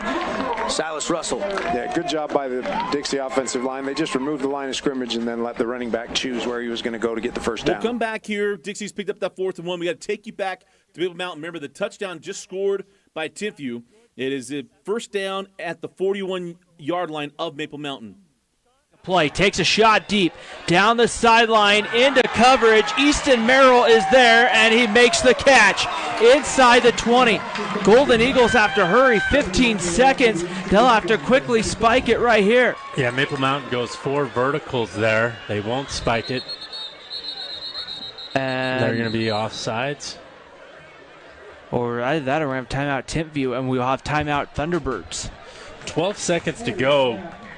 nobody loves it more than the coaches and the players across the state. Going to be a true fun road to get to Rice-Eccles Stadium. Both the semis and the finals will be held back up at Rice-Eccles Stadium. Of course, last year was Crimson versus Desert Hills, so they moved it to Greater Zion Stadium, which was kind of fun for us down here. Nice block outside for Lucido Bennett, who goes into the end zone. Touchdown! Touchdown Flyers. A 23-yard touchdown pass. Truman hits Bennett. It's coming back, though. I think there's a flag, maybe an illegal block downfield. Might be offensive pass interference because Junior Coughlin locked on to William West before the ball was caught. Yeah, but 15 seconds right here. Maple Mountain's ready to go, but the clock's still at 16 seconds. And there we go. They got it now. And we're ready to play right here. Ball on the 18-yard line right now. Maple Mountain with the football. They'll get it out. Maple Mountain looking to throw towards the end zone. Has a man out there. It's caught, and getting out of bounds is Morehouse. Is trying to see. I think Sawyer Leifson was the double pass. Yeah, Leifson with the catch there, and then the pass. If he throws that on time and in the right spot, that's a touchdown. But great job by Morehouse, as you said, Ryan, to come up and make a play on that. And then have the wherewithal to get out of bounds. 9 seconds right here because Maple Mountain had no timeouts, and it may have been kind of tough for them to at least here they have 2 or 3 shots here at the end zone. Barring a sack or anything like that, here's a slant route. Has a man caught. Touchdown. Maple Mountain. It's Derek Morehouse, number 18. Yeah, great job by Morehouse sealing off the receiver that time and using his body to make some room to make that catch. And great bullet that time by Jackson. His second touchdown of the season. His first tonight, at Maple Mountain now an extra point away from getting this back to a one-score game. And remember, they get the football to start the third quarter. Banuelos on for the extra point. It's up, and it is good. How much house do you want? Morehouse. He had both catches there. Well done. Now, I mean, Morehouse scored the touchdown, but you won that whole interaction there. That was well done. Thank you. I really appreciate it. We're going to send you back down to St. George. Remember, the Flyers just had a touchdown taken off for offensive pass interference. So let's send you back down to St. George. Devin Dixon on the call. Versus last week against Desert Hills, and tonight is they've switched to a three-man front for a lot of this game, a 3-4 look. They'll rush 3 here. Truman clean pocket, throws it, tip, deflected, and it's intercepted. Diving interception by Smith, and the Warriors have another takeaway. Boy, oh boy, I think that's their third takeaway of the night. Yep, we talked about turnovers in our pregame as being a key, real big key in this game, and that's a couple times where Dixie's had the ball down there knocking on the door, and the defense from Snow Canyon has taken the ball away. I mean, the last 2 minutes of the half, we had maybe a blocked field goal. There was the interception, and there was the fumble, and then the missed field goal from the Warriors at the horn at the end of the half. It was a long one, 45-yarder. So what a pick. What a pick for Snow Canyon. Well, how about a break, first of all? Get the penalty rightfully called. You can't lock on a screen pass beyond the line of scrimmage. Mm-hmm. Can't do it. Nope, can't do it. That's the second time that we have seen a touchdown taken off the board only to result in an interception on the very next play. I didn't think about that. Jeff, just connecting dots all over the place. You think I'm not paying attention to things, but I'm always paying attention to things. He claimed he watched the video this week. We're going to test his knowledge here momentarily. I will fail that test. I will fail. He said, first of all, he said he's going to read the article, and I said, hey, it's actually a moving pictures video. Well, I did read the article, and I didn't learn a whole lot. Because you got to watch the show. You got to watch the show. All right, we're up against the break. We're going to take it real quick. You're watching, listening to KSL Sports Rewinds Friday Night Red Zone on KSLSports.com, the KSL Plus app, and on 97.5, the KSL Sports Zone. On the right side, Crichton on the left side. They're going to try to put some pressure on 10. Clean pocket, has time. Comeback route to Samaje Thompson, incomplete. Really good defense there by Lucido Bennett. Stays right in his pocket and made a really nice play. He breaks on the ball. He turns and breaks with him. That's what you like your corners to do.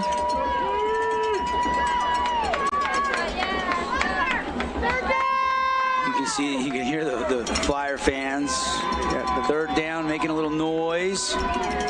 Here at home tonight, they lead by 3. Warriors going to run it, and it is going to be swallowed up, pushing the pile, but not getting there. It's going to be short. No gain on the play. Maybe even lost half a yard, Paul. Yeah, it was, I think, 7 or 8 of the 11 Flyers were in that pile, and they pushed the whole pile backwards. That's the definition of swarming defense right there. Yep, everybody kind of coming in, and punt unit for the Warriors. Thought maybe this would be up in the 20s. Both teams have got some talented playmakers, but it's the defenses that have come up big time and time again in this one. Still 10-7. Flyers are set to get the ball back. Kelly low, end over and kick. Coughlin's going to grab it. Coughlin's going to take it right up the middle. First man misses, but the second guy, Stewart, 8 on 8 there, both wearing number 8, and Stewart takes down Coughlin. Yeah. But good position, field position. Good field position. The turn. We talked about for Salem Hills, both teams, how big this game was. It's their region conclusion. They take on Bear River next week, but it gives them a little good feeling back as they'll give to Livingston here. Timpanogos will cuts in the middle. Luke able to pick up 7, maybe 8 there on the screen. Yeah, beautiful screen play to the perimeter there. Although I will say this, I can hear some pads popping all the way up here. Salem Hills isn't just lying down. Nope. Oh, and that pass too tall was looking the way of Graff. Coverage was off there, too. Coverage was off. He definitely had the opportunity. It's a little out of reach. Another third down here for Timpanogos. And look, they handled these situations beautifully for the first 18 minutes. Closed that first half. Had some stalled drives. We'll see if they can get back on track here.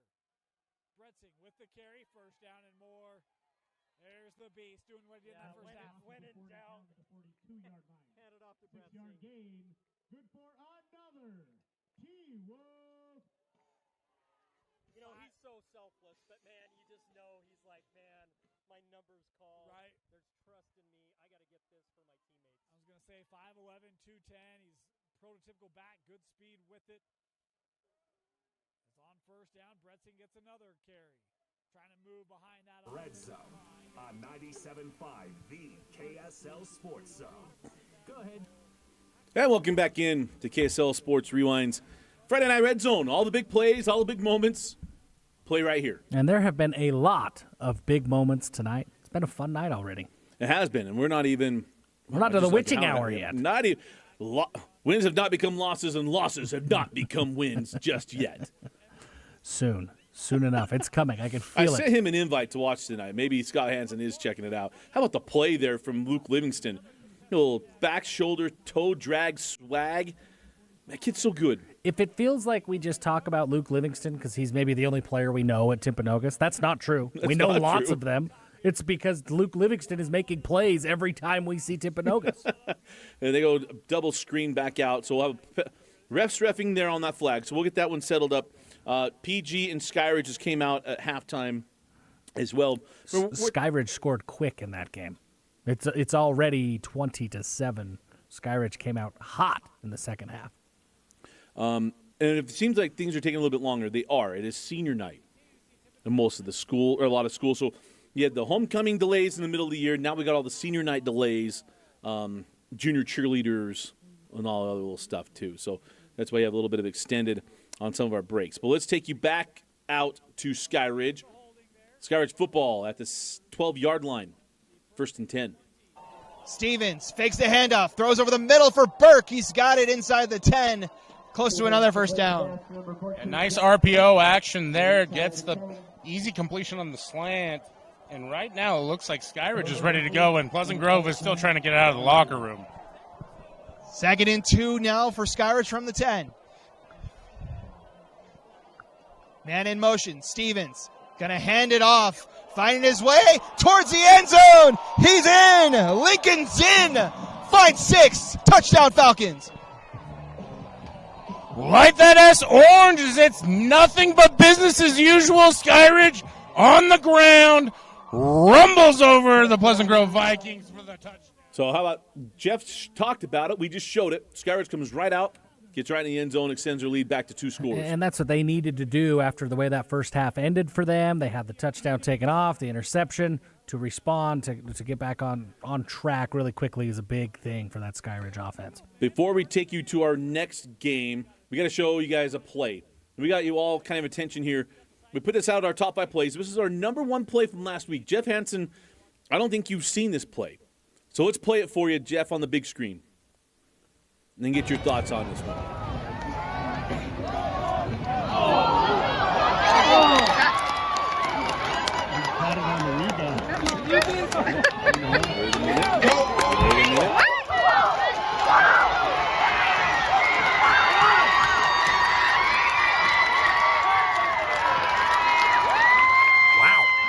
Only one guy knew he wasn't down, and it wasn't him. What didn't that play have? You had the ball off the deflection. It goes 30 feet into the air. And the way they duped the rest of the defense, too. Like, hey, don't run, don't look at him. Don't look yet, don't look, now go.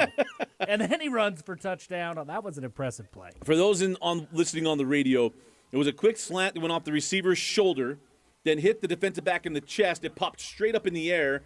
Receiver caught it. They thought they spun him to the ground. Did not. And the only person who knew that he wasn't down was a lineman. And the lineman's like, hey, hold on. No, go. And he runs it in. I think it was a 75-yard touchdown. Yeah, that was a fun play. It's awesome, huh? That was fun. Football's fun. Football is fun. And it's a great moment and a great opportunity to show some Murray football. Yeah, we haven't had many opportunities. But that was an awesome. We're gonna look at that play, I think, a few more times by the time the season comes to a close. Not since Tupeo was at Murray. He and Deshaun Cash. That was a fun team. 5 years, 6 years? 2015. Oh, 8 years. Yeah. We were at a different time 2 places ago for Rewind. All right, let's take it back out to Bountiful High School. Roy with the football. 2nd down and 3 early in the 3rd quarter on their own 47-yard line. All off. So they're going back to that now. But Bountiful doesn't seem rattled. They seem like they got it all together.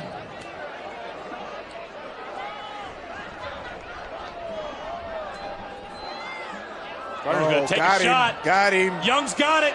20. 15 is where he's tackled.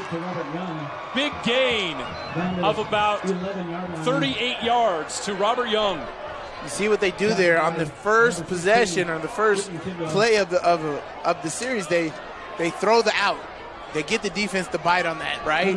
And then the next play, they throw it deep right off of that as a counter. Great job there. They faked the bubble there because they went to the bubble the first time, got 6 yards. Faked the bubble there, went up top. Great play to Robert Young right there. A gain of about 4 or 5 on that first carry there. Tempo. Inside the 10 now. Watch the RPO. Gardner to Snyder, up the middle. Nothing there. Gets a couple more, so it's going to bring up a 3rd and 3. They get a first down. 7-yard line. At about the 4-yard. 3rd down and 3. 3rd down and 3 in the Bountiful 7. What do you do here? You've been effective doing multiple things. They're going to throw the bubble again. They're going to do an RPO slant on the backside. No, they went 2 by 2, so they're not going to do that. They're going to go to Snyder.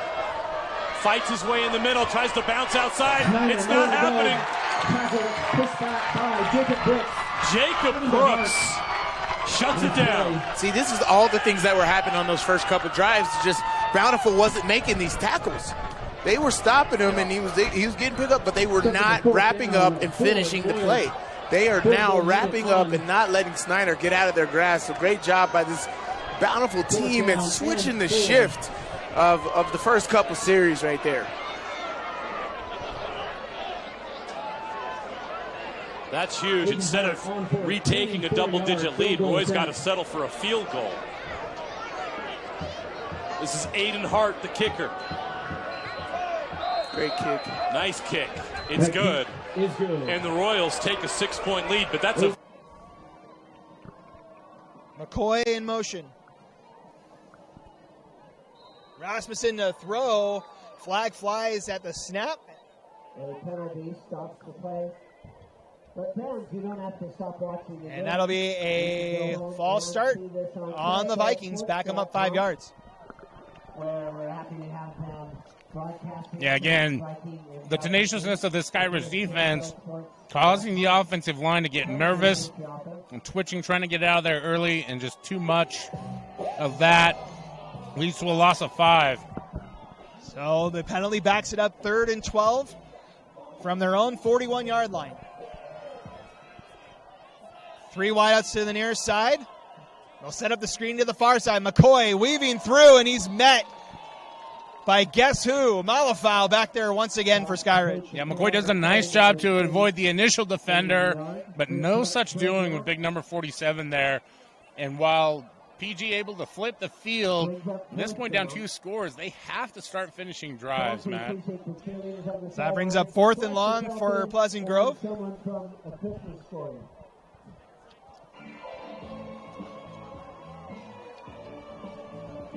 They are still huddled now, finally breaking the huddle with only 10 seconds to go on the play clock.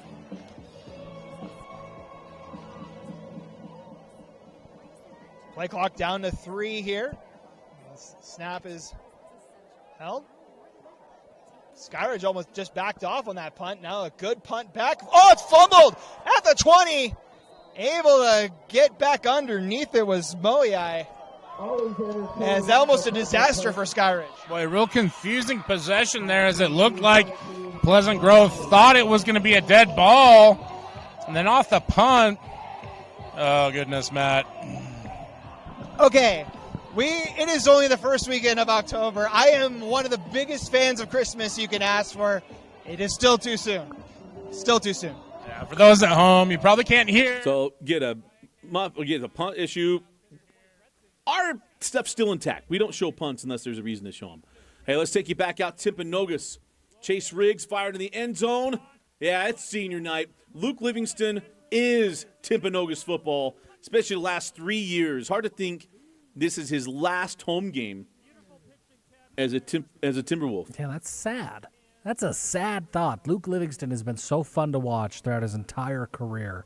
To only see him one more time at home tonight, yeah, that's sad. Should get a home playoff game. Yep. But the only last regular season home game for Luke Livingston. Crazy thing, because he's the same class as my nephew Tage. It's hard for me to think that Tage is a senior this year. But just been an outstanding career. That's not done yet for Luke Livingston. We're going to take you to Richfield as the Wildcats going deep.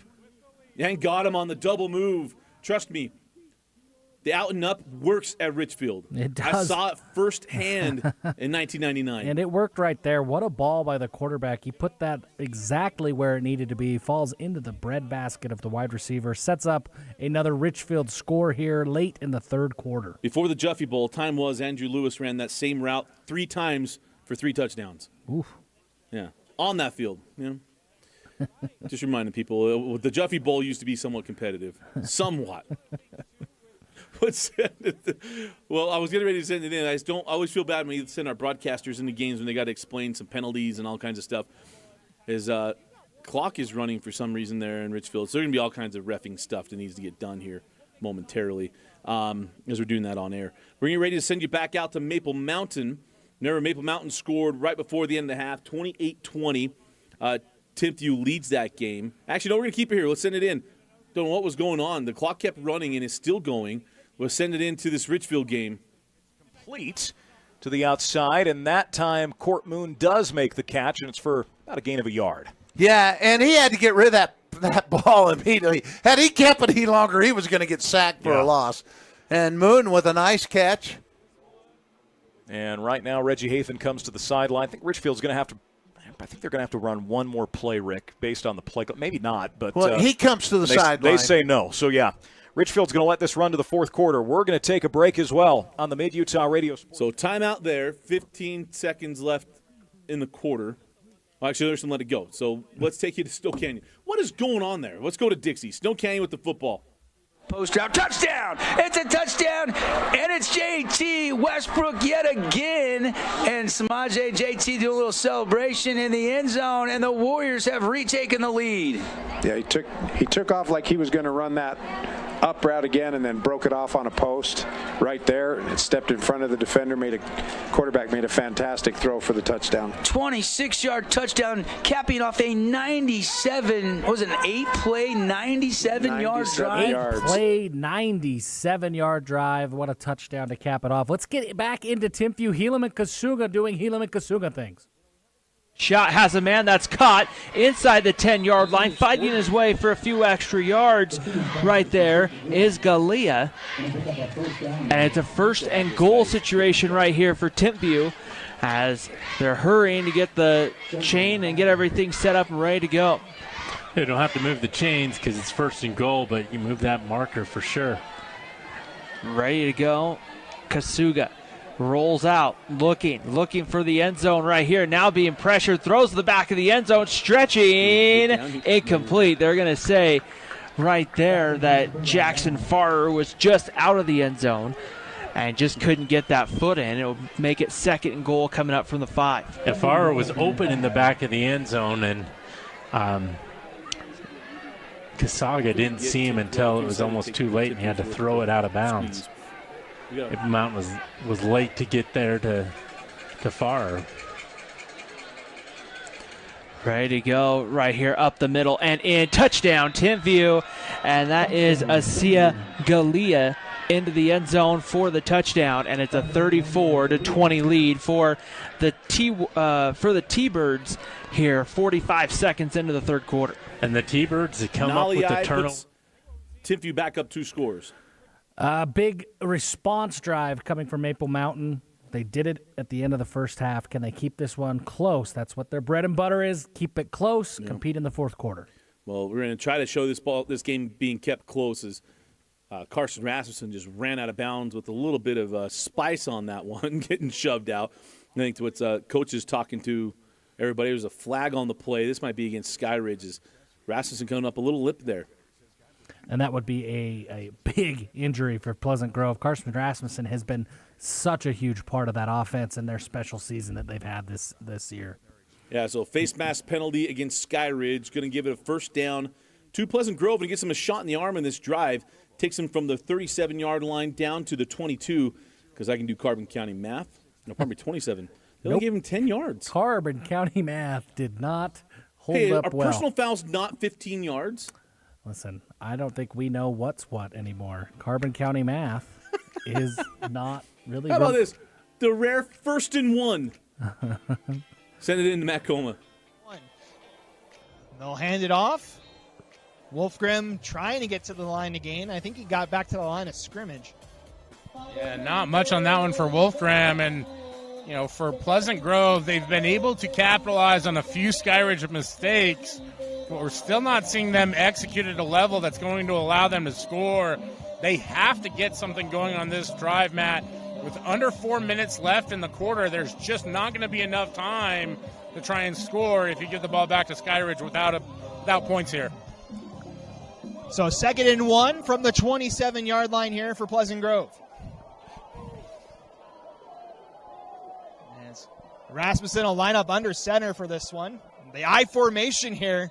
And something, I don't think the PG coaches liked it, and they're going to call a timeout here with 3:16 to go in the 3rd quarter. Yeah, it looks like there might have been 0 seconds left on the play clock there, and rather than So we'll come back for this one. Yeah, I don't want to even explain the reffing thing. I totally forgot it.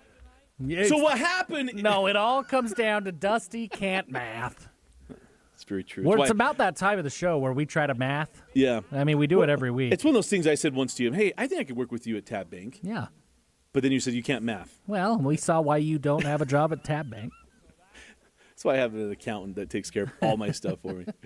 Let's send it back out to Bountiful. 1st down and 10 for Bountiful. Just picked up a pass interference penalty against Roy. And they're driving. I mean, this is a big moment in the game. Minute 21 left in the 3rd quarter. Remember, Bountiful was down 17-0 in this game, and here they are knocking on the door of the red zone. Right there, reverse. Let's go. Saltuala on the carry, on the reverse. He's got daylight. Tries to get to the outside. He's tackled before he gets to the 10-yard line. But that's going to move the chains. It's a first down for Bountiful. Great play call right there. We've been calling for it all night. Finally, they get Satuala involved on this drive, and it's paying off big. If they want to do something, they got to get this guy involved. They have to. I don't know how you don't knock Robert Young out right there. Very talented guy. If I was the old lineman right there, you got to take Robert Young all the way to the end zone. You got to knock him out right there, because if he doesn't, that's a touchdown for Satuala.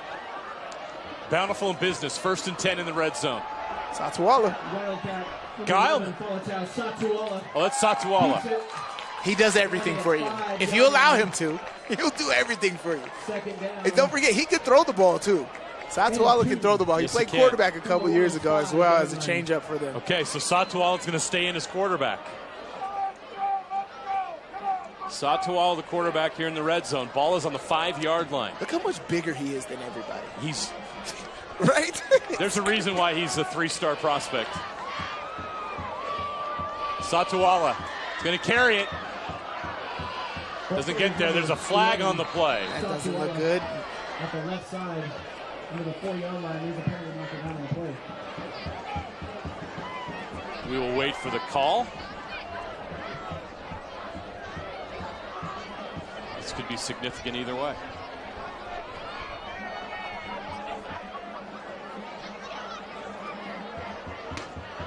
Holding! So holding penalty against Bountiful. Going to back them up. We'll send you out to Timpanogos. The T-Wolves have dominated on senior night. Probably our last chance to see them. Chase Riggs rolls to his right and dives for the end zone. And Chase Riggs into the end zone. Touchdown Timpanogos. Now, I've teased this for weeks. You ready for the Chase Riggs story? I have been ready for a long time. So Chase Riggs is one of many children in his family. And a couple years ago, she suddenly lost her dad. Just very shocking. They're going right as he's going into high school. This young man with his mom and brothers and sisters, this lost his dad, and this kid been able to kind of gut through everything and didn't know if he wanted to keep playing sports. The community kind of rallied around him, said, hey, this is a good athlete. Kim Nelson, terrific baseball coach, just kind of gave him a place to be and to help him through it. And that's why it was awesome. So when he threw the state championship game against Lehi, won a complete game, shut down that offense and all that stuff. Jackson Brousseau was one of the first people that told me the story because Jackson knew about it and was one of those guys reaching out to him. He told me, he's like, if there was a guy that was going to beat me in my last baseball game, it could be Chase Riggs. Yeah, I mean, special player, special kid, tough story, and he's doing it on the football field this year. As soon as he came back from injury, Timpanogos looked like a different team, and nobody wants to set or to play them in the playoffs. No, they don't. Not right now. And that's why when he broke his hand going in the air, he's like, oh, no, how bad is it? Because he knew what this kid goes through to even get back out there. Yeah. And he's had some injuries last year, too. So it's just been good to see him on the field playing at a high level. Yeah, special player, and he lets Luke Livingston play wide receiver where he can really shine. He doesn't have to play quarterback where he's the best athlete playing quarterback. He can go play wide receiver. There's a quarterback playing quarterback, and Luke Livingston really makes that offense go. So 4th down and 11 for Canyon View. Can they keep things going on their own 44? Surveys loads up and fires over the middle, and it is deflected and intercepted. The Wildcats get it back. Blockers out in front, and he steps out at the 50-yard line, 45-yard line. What a great play. Malik Fountain got his paw on it, deflected it in the air, and the Wildcats come up with the INT. And Bet Giblett was the one who came down with it. And what you just Canyon View did what they had to do. They had to pick up the first down. It's a long throw. It looked like he was open for the pass, and the Richfield defense closed. And that's one of the differences. And that Richfield defense, keep you out of the end zone, they take the ball away. Richfield's a complete team. They are. We really weren't talking about them until that impressive performance against Manti last week. Man, they're good. They are very, very good. As let's send it out to Maple Mountain. Timpview, the scoreboard's down for our friends at Spanish Fork TV. I believe it is 35-20. We'll try to get on top of that one for you. But let's send it out to our friends at Spanish Fork TV. Throw it that far. And poor Jaron Pula runs back to the line of scrimmage. Immediately, they snap it again. Here's a give to the running back. That's going to be a first down for Timpview as Asia Galia there has the first down. A back-to-back Provo teams versus Spanish Fork teams for us, Ryan. Well, and That was the first time I've tried to call them Provo tonight. I apologize to all the Timpview faithful. Kasuga steps up. Now looking towards the sideline. That was thrown back in towards the defensive back. It goes incomplete. Trying to get it out to Villa. Good to see Kerry Whittingham back on the sidelines at Timpview. But it's fun to see Timpview doing Timpview things. They're that's what they always do, right? Trying to catch all that momentum. Hey, let's take you back out. We'll come back to this game if Timpview gets near the red zone. Bountiful is in the red zone. Let's send it out to JJ and Sly. Yeah, Utah's very high. Oh, God. Geilman picked off again. This is trouble for Bountiful. Geilman's pass is picked off at the goal line, number 3. Cole West with the interception. Wow. Bountiful knocking on the door in the red zone with a chance to take the lead, and that happens. It's just late. You can't throw that slant that late. He had him, but it was just late. But great job by him at getting back and getting in the way of that and making sure that wasn't a 100-yard touchdown. But if we watch that he was just late on that. The slant was there. He just saw it late. With the slant, you got to see that pre-snap. Top of the hour. We got a break as we'll come back. You're watching, listening to KSL Sports Rewind's Friday Night Red Zone on KSLSports.com, the KSL Plus app, and on 97.5, the KSL Sports Zone. We've seen this on a couple of his interceptions in that first quarter.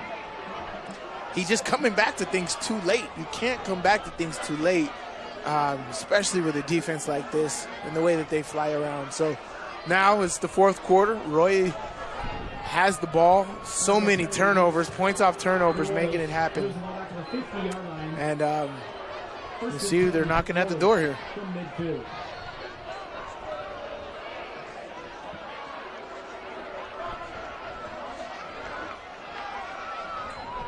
Dead toss. Oh, pass. Robert Young with the pass, and it works. How about that? Cole West with the catch. Take another look at this. Well, trickeration. Well, that's why you have athlete next to Robert Young's name. Because this guy literally does everything. He's throwing the ball. He's running the ball from the backfield. He's blocking. He's playing safety on defense. Robert Young is a big part of this Roy football team in a lot of different ways, and you're seeing it tonight. Reverse. Another pitch. Pass. They're looking to do it again. Just throws it away this time. Oh. I thought he threw it downfield. So Froker throws it away. The smart play. But great job by the defense right there, not overrunning it, breaking it down, right, and staying in front of the guy so he didn't get out of you. Oh, but a penalty. I think they want an eligible guy downfield or a grounding penalty. Was he out of the box? Let's wait. It's high school. I don't think out of the box matters. Let's see what the call is. This is an interesting call and a big call. So with high school, if I remember correctly, you need to have somebody in the area. I don't think he's out of the box. That might be the bigger problem. You need to have somebody in the area, and I don't think anybody was in the area that was close enough to be considered for that. But again, he was not the original quarterback, so does that still matter for in the box? He's picking it up. Yeah. Yep, they're going to pick it up. So never mind the penalty. It'll be 2nd and 10 from the 25-yard line. From the 25-yard line. So they're saying 21 was close enough, I guess.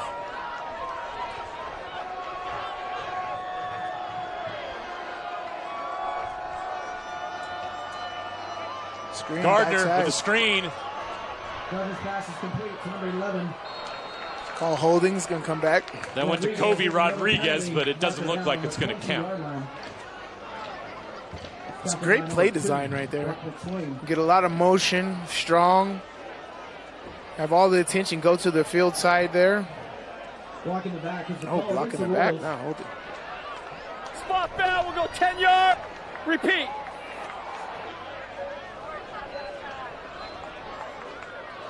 So now 2nd down and 15 here. Yard line. Just keep moving them back. They look like they're getting further and further away from field goal range. Field goal kicker's done a great job tonight. both of his attempts he's made. Top of the hour in Week 9 here in Utah High School football. Dusty Litster, Jeff Hansen with you. Again, as always, KSL Sports Reruns Friday Night Red Zone, brought to you by Heidemann & Associates. We're going to be seeing a new sponsor that we've been talking about. Igloo Outfitters finally got our igloos. Ooh. The weather's turning. I'm excited. Some people are going to need them. I am. I don't know if anybody watched our coverage of the state championship games last year. I complained a lot. And the air is changing now. It's about time for me to start complaining again. I promise, when we get to the state tournament and we do that really, really early morning show, you'll wear your igloo and you're going to be like, this is great. And I'll be all right. What are we even worried about here? I promise that much. You see the games we got up. We got a great finish coming up between Dixie and Snow Canyon that we'll have there. PG trying to hang in here with Skyridge. If they can just find some way to maybe get the ball back as Skyridge driving. Roy and Bountiful feeling like it's going to be a classic finish there at Larry Wall Field. And then Richfield just taking care of business against Canyon View. Yeah, a lot of good games coming down to the wire here. Bountiful threw an interception, right, with an opportunity to potentially take the lead, throw an interception in the end zone, and Roy marches down the field very quickly. Bountiful's defense comes up with another big stop yet again. It's 4th and 15 in Bountiful, and Roy is lining up for a field goal to make this a 2-possession game. Yeah, and we're going to get to some other games as well. Well, let's send it in to Snow Canyon and Dixie.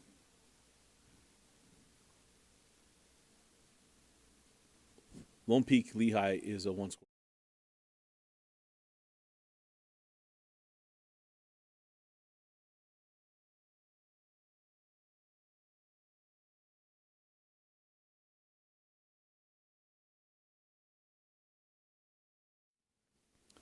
So audio's gone out in this stream. So 14-10 is the score. Snow Canyon leading Dixie. 6:02 left in the third quarter. First down and 15 for the Snow Canyon Warriors. Going to be quarterback run near side.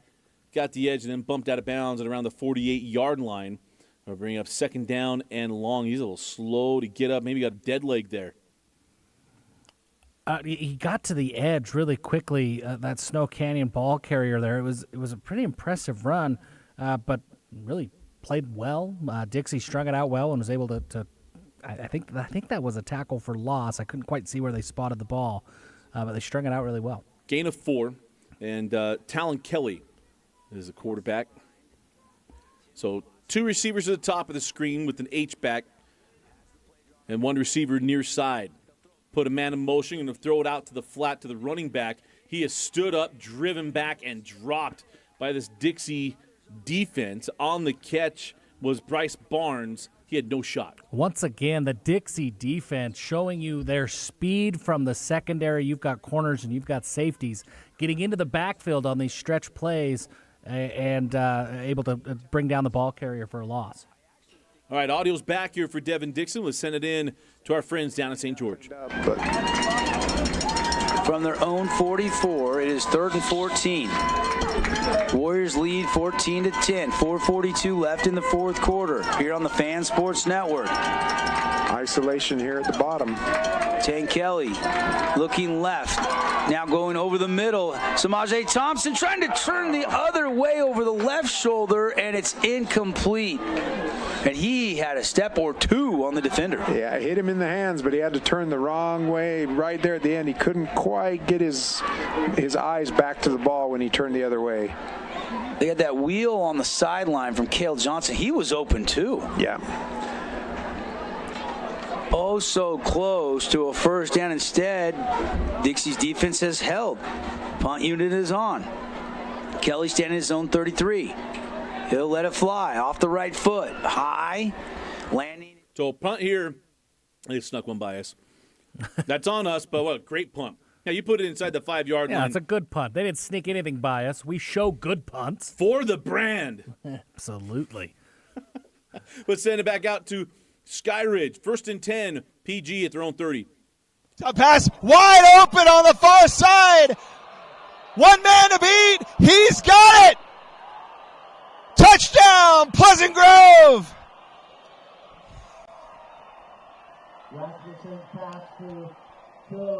It's Wolfgram 70 yards, and the Vikings are back in it. Carson Rasmussen will not go down easy. Finds Wolfgram on the simple wheel route, and Wolfgram is off to the races. What a play. What a touchdown.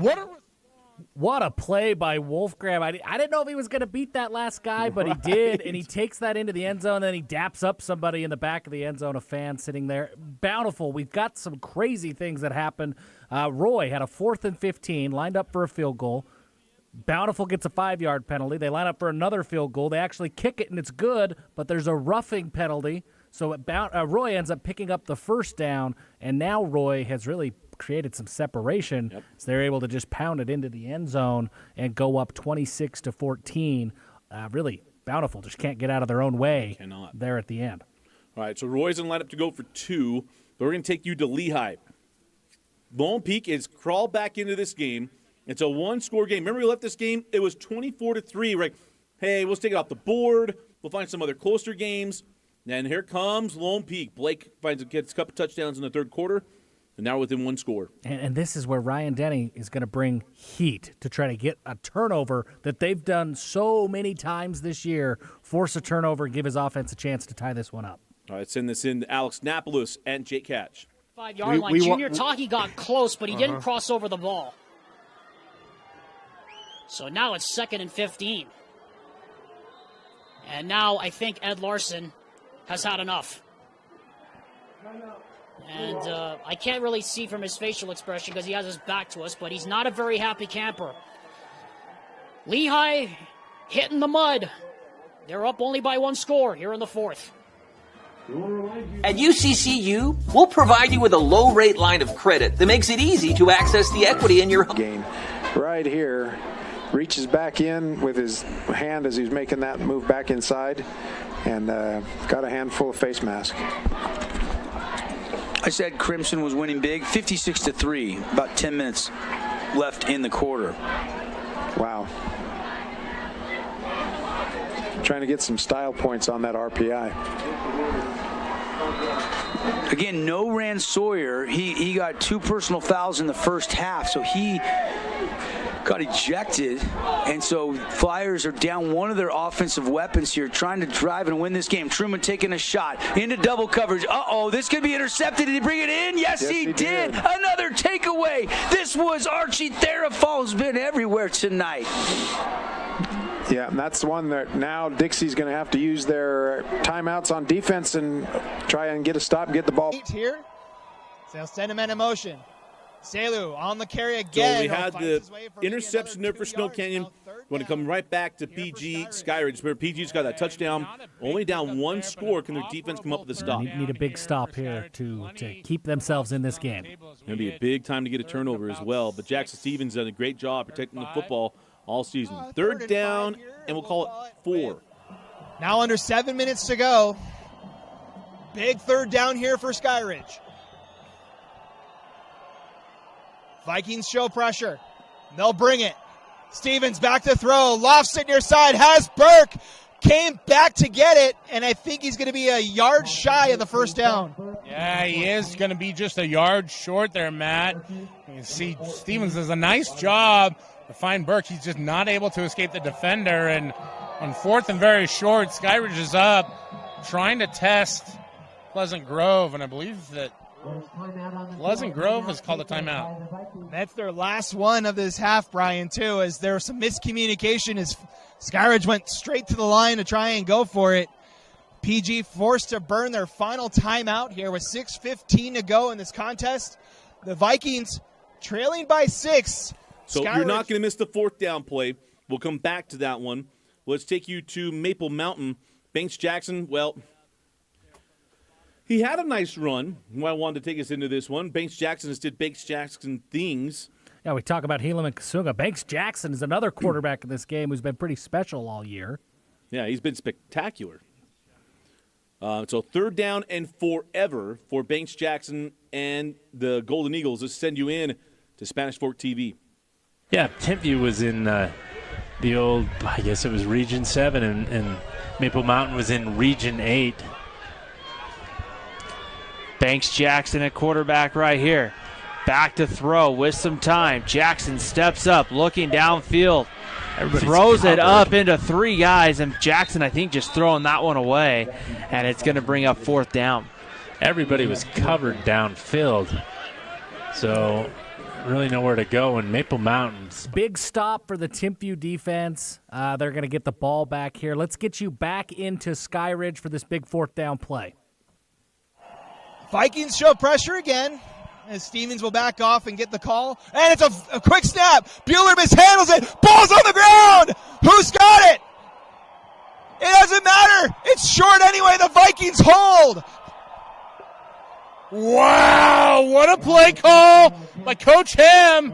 Unfortunately, the bobble snap leaves Bueller just short. And Pleasant Grove up to the task. What a massive stop and turnover. Whether it's the fumble or on downs, that Pleasant Grove defense stood tall, told Skyridge, not today. The PG defense has been stout all night. They give it back to their offense with 6 minutes to go, trailing by 6. 1st and 10, PG from the 29.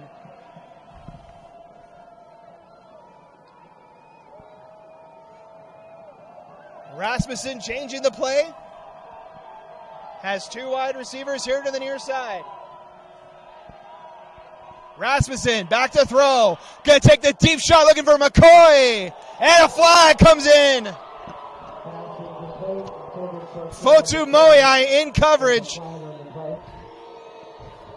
Falcon fans aren't happy with the call, but it's going to be either a hold or a pass interference here on Skyridge. Yeah, and I understand why they're booing the play. Matt, from my vantage point, it looked like there was a lot of contact before the ball got there. Carson Rasmussen does a great job delivering a great pass under massive duress from Toilolo, and this is going to give Pleasant Grove a 1st down inside the 20-yard line. So the 15-yard penalty spots the ball at the 15, and Pleasant Grove in the red zone with a chance to tie or take the lead here. 6:03 to go in the ball game. Winterton on the direct snap, pushes the pile down near the 10. Gain of about 4 on 1st down. Yeah, a little bit of a switch up there as they're going with almost the Wildcat look.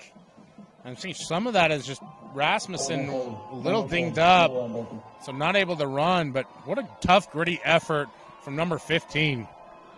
Rasmussen back in at quarterback now for Pleasant Grove. As they'll get the play call from the sideline. Clock running now under 5:30 to go. 2nd and 6 from the 11. Rasmussen, quick shot, looking near side, and he's got it. What a catch! Mackay Peterson, and PG has tied it. Disbelief on the part of the Skyridge defensive back, but what a job by Peterson to stay with it. Mackay Peterson, my favorite thing to say, 2-sport athlete. It's a 2-year starter on the basketball team playing football. What an impressive catch. The concentration. Those are the kinds of plays you're going to have to make if you want to upset Skyridge at home. And there they are, late in the 4th quarter with a chance to take the lead. You know how shocked everybody is? I'm shocked. It froze our stream. Oh, no. Look at that. We'll get it figured out. Not a problem. We'll get ready to send you back to Lehi and Lone Peak here momentarily as, oh, no. We were about to show you a punt. There is no punt to be shown. A bad snap, dropped the snap too, and Lehi going to have a short field, a chance to push us back up to a 2-score game. Man, and Lone Peak has clawed and fought their way back into this game, and now Lehi gets a short field with a chance to create more separation. Yeah, without being too rude, it was a lollipop snap, and the kicker never quite caught the ball and just straight up dropped it. So Lehi with the recovery. We'll keep it here. Also, St. George, or in St. George, Snow Canyon, looking to put their game away. We'll get you out there as well. Let's stay here with Alex Tumalip and Jake Hatch. It is a sorely needed sudden change for Lehi. They had everything stacked against them here in this second half. Once again, Lehi not able to get lined up properly. Play clock down to 3, and they just got it away. Eka tries that right side, breaks a tackle down the sideline, and he's knocked out of bounds at about the 19-yard line. Great first down pickup there, making it 2nd and 2 here. It's exactly what you want to see on first down. Opening up 2nd and 2 for the Pioneers. 9:17, clock frozen here in the fourth quarter. Lehi clinging to a 7-point lead here on senior night. Yeah, what an incredible turn of events on that punt there. Play clock again, running inside of 5. They gotta go. Play clock down to 1, and they just got it away. Niu in trouble, throws in a triple coverage, and it is incomplete. Ball hit the ground. Oh, that was close. That was very close, but we can't see from down the line. Brousseau looked like he had it for almost a second there. We got people on the sideline getting warned, you got to stay back here. So 3rd down and 2 here. I got to give Brousseau credit. He very nearly came up with that on the tip. 3rd down and 2 now for Lehi. Ball at the Lone Peak 18-yard line. Man, they're taking a long time to get these play calls in, Alex. They sure are. Down to 5 seconds again. They actually had 12 men in the huddle. Wow, that should have been a penalty. They just got it away again. Latu. And he got it by about a yard. There you go. Move the sticks. Exactly what you want here. He needed 2, and he got 3. Shout out to our offensive lineman, number 53, Austin Stoffer. 55, so Lehi now inside the 15-yard line, trying to get momentum back on their side. Up by 1 score. They were up by 3 scores at halftime, but then Lone Peak's defense turned the tide. Niu on 1st and 10, looking to throw. Good protection. Fires it out. Latu. And he's brought down hard inside the 10 at about the 9-yard line. Easton Anderson with another big hit there. Great job by him. Honestly, with how Easton Anderson looked when he took that hit and he went down, obviously, earlier in this game with the injury, I'm surprised he's out there playing football, but credit to him. We have not seen Jackson Arrington, though, back in the game. We have seen Jackson Arrington, by the way, come back into the game as well, so that's 2 big pieces of that Lone Peak defense that are out there right now. Absolutely. Again, play clock running under 10. 2nd and 4 from the 9. They can get a first down without scoring at the 5, of course. Hand off. Latu. And Latu, I think he's got it. We'll see where they mark him. The linesman is marking him at about the 5-yard line. He needed to get to about the 5. And they're going to mark him about... That's like 3rd and an inch. That's 3rd down and less than a chain link. I'm surprised they even measure that if that's how close it's going to be, but okay. Well, this is a play where you run the football, don't you? Yeah, absolutely. And here's the thing. I actually kind of like this. They're grinding some clock here, and their ground game's been very effective right now. Latu lines up as the single setback. Brousseau, the tight end, in the H-back formation. 3rd down and less than a chain link. It's Latu, and he's in. Touchdown. That's exactly what you wanted to see if you're Lehi. Grind some clock, wear these guys down, and punch it in to reestablish it. Take advantage. There's an opportunity, and Lehi pushes it back up to his 2-score game. We'll keep our eye there. Let's go up the road to Skyridge, trailing 21-20. It is 1st and 10. They're driving at the 28-yard line of Pleasant Grove. We reset. Clock running now under 2:10. Stevens in the offense, trying to get something going. Stevens, bubble screen. McClellan has room. There he goes, up the far side, dodges a man, and he's into the end zone. Trevin McClellan, touchdown, Skyridge.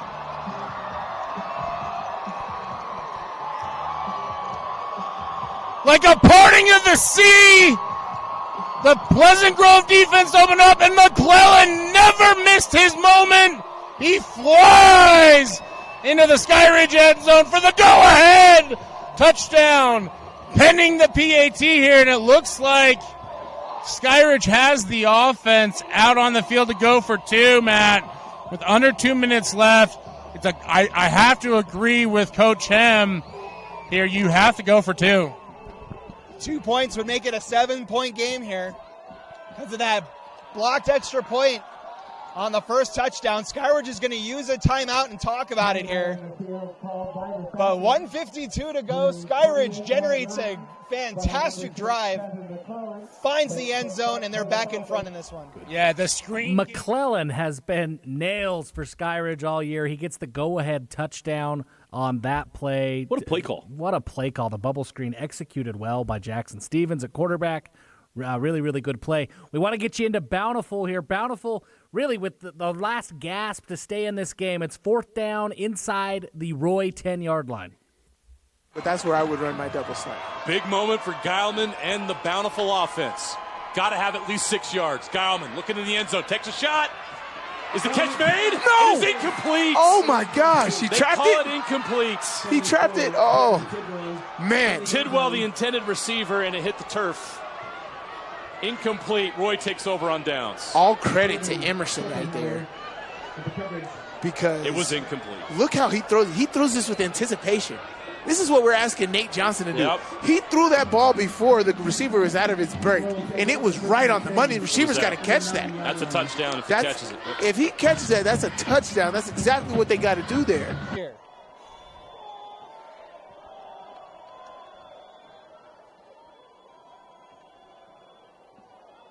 Handoff. Bueller's got it. 2-point conversion is good, and Skyridge has a 7-point lead.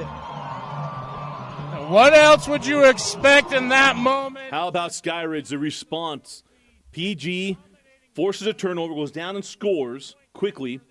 Skyridge comes right back. Jackson Stevens, this is why he wanted to go to Skyridge, to be part of these moments, get a little better. Justin Ham and all that kind of stuff. Big, big moments.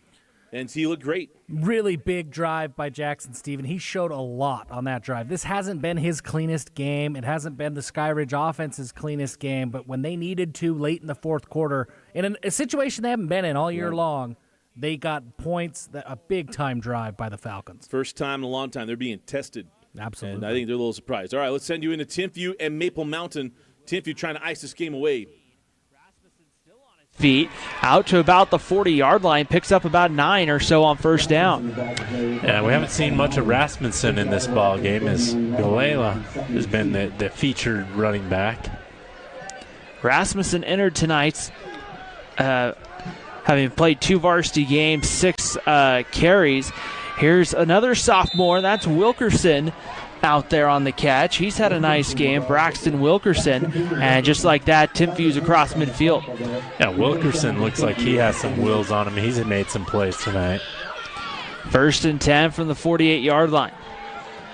Kasuga stepping up, looking, has a man out there. That's intercepted. Tiger Hakes comes away with it. And Maple Mountain's defense forces a big-time stop right there as Kasuga just kind of threw, just kind of floated one, just didn't have the distance. There's a Timpview player down, too. I think Kasuga got hit at the end of that play by both Greenhurst and Wolfgram. But nice play there from Maple Mountain. That ball just didn't quite go for Hilma Kasuga. And Kasuga took a big hit on that. He is down with an injury, and the coaches are looking at him. That would be a potentially state championship-changing injury if that's serious. Well, how about this? Welcome to Redzone, Payson. Cooper Swayze. Look, folks, it hasn't been quite the year, so we haven't talked as much about Cooper Swayze. This dude is an athlete with a capital A.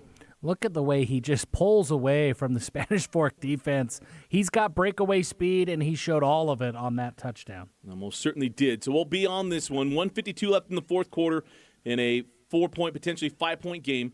We'll send you back to Skyridge. PG looking to respond after the touchdown by the Falcons, trailing 28-21. I believe we're second down and about 5 or 6. We'll send you in to Matt Coma. 31, 1:43 to go in the game. Rasmussen with 3 wideouts to his left. Play clock now under 5. They get the snap off. Rasmussen, time to throw. Throws over the middle, has a catch. That is Tanner Blake over the middle, gets about 7 on first down. Boy, and I tell you what, a critical bobble there by the official as Pleasant Grove trying to get up and get set here. But a nice job by Rasmussen to find the open receiver. Clock running under 1:30 to go here. 2nd and 3. Rasmussen back to throw again. Goes far side, little too short. Looking for McCoy on the far side. And Toilolo just bearing down on him, and Rasmussen again looks like it might be that plant foot that he has injured. It's hard to say the way that he's gimping, but if he can't plant and really deliver, drive the ball, you're going to see a few more of those shorter bobblers. It's such a long throw on the field side out. Clock stops at 1:18 to go, 3rd and 3. Falcons fans on their feet. Falcons show pressure. Rasmussen stays in, throws wide open. Peterson out past the 45 and out of bounds. A first down for the Vikings. Yeah, again, Rasmussen standing tall in the pocket despite only being 5'10", delivers to Peterson, and Peterson looks like he's cramp or something down here on the near sideline, and this is going to be an injury timeout. Maybe it was an equipment issue, hard to see. As he walks off, it looks like he's probably going to have to leave the game for one play with the official timeout. And, Matt, that brings up an interesting conundrum as you lose one of your best players so far in this drive for a play. He's had 3 catches on this drive alone.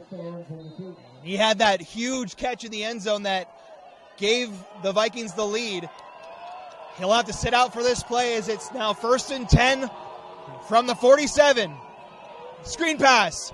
Connects. Wolfgram into Skyridge territory. And he's out of bounds near the 40-yard line. A good run from Wolfgram gets another first down. Terrific anticipation of the pressure from Skyridge. Finds Wolfgram for the screen, and he darts his way for a first down. 1:09 to go. PG in Skyridge territory at the 41-yard line, 1st and 10.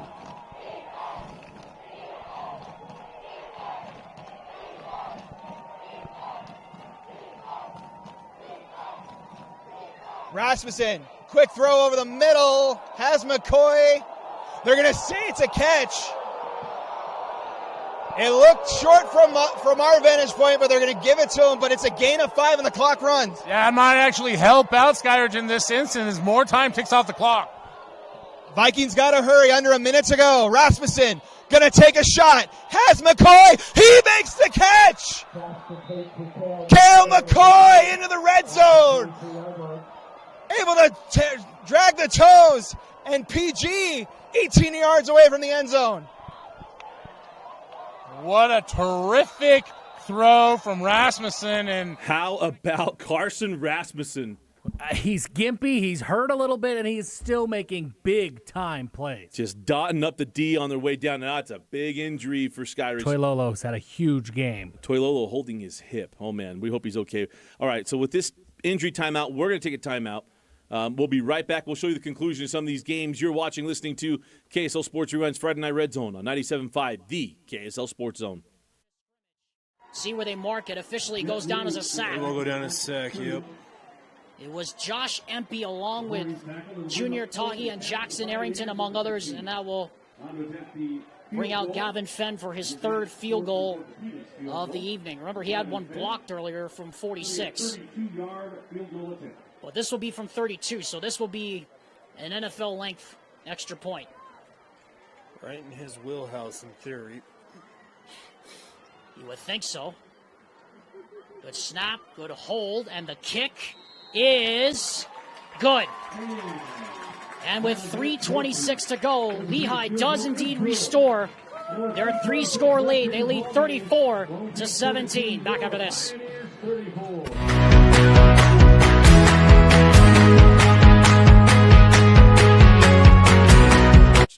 And Spanish Fork has been very, very good.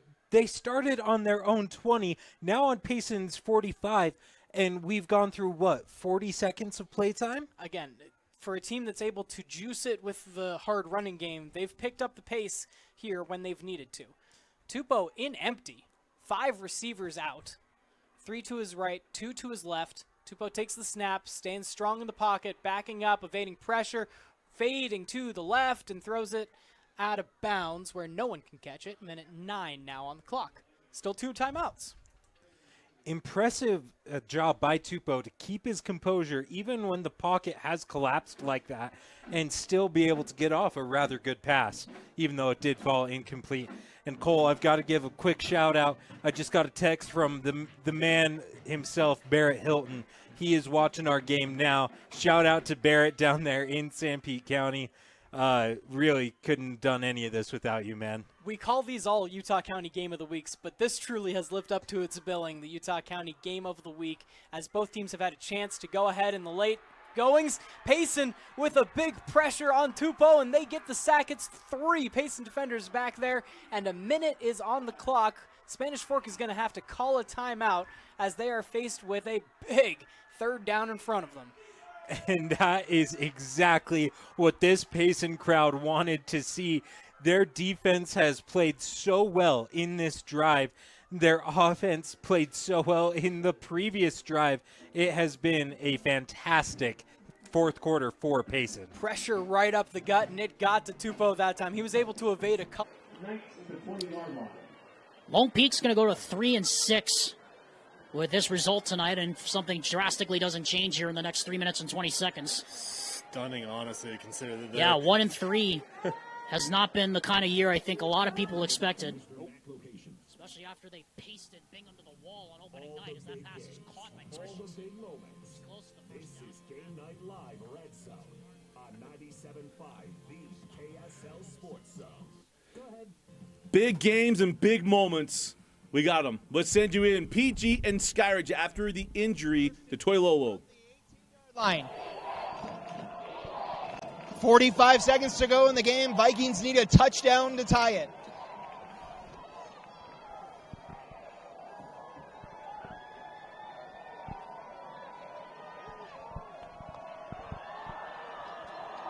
Rasmussen with 3 wideouts to the far side. Pressure coming.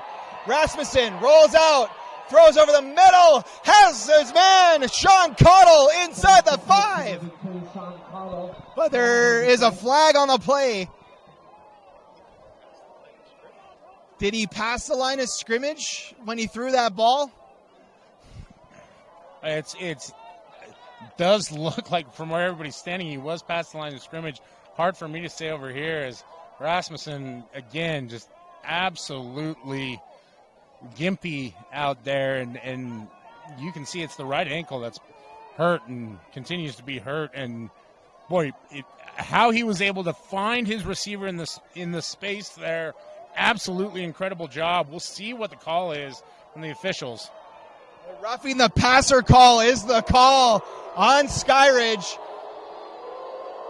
Not only will the catch count, they move half the distance to the goal, and it's 1st and goal from the 2. Yeah, with Rasmussen outside the pocket, it must have been something either egregious or to the head. Very interesting call from this crew. 33 seconds to go. 1st and goal for Pleasant Grove. Rasmussen, quick throw, has his man, Wolfgram. Touchdown, Vikings.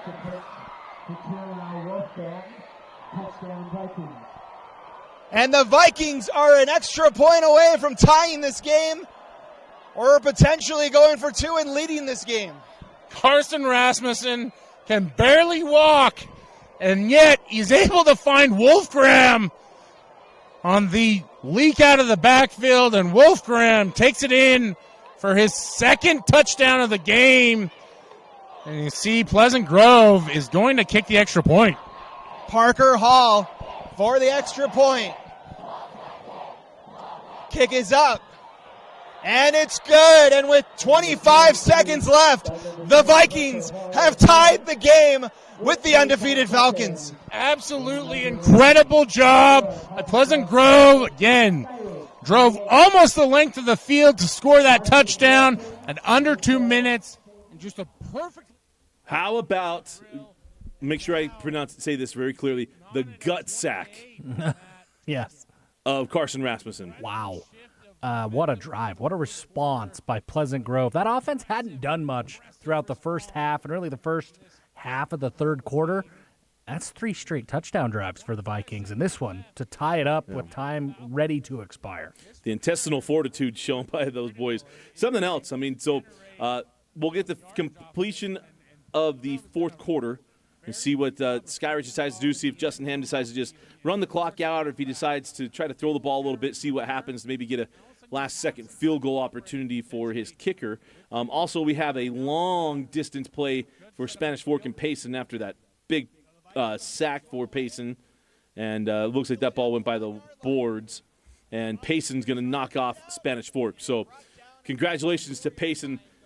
Cooper Swayze gets the game-winning touchdown on that tunnel screen. There was a great timing call by Coach Wall.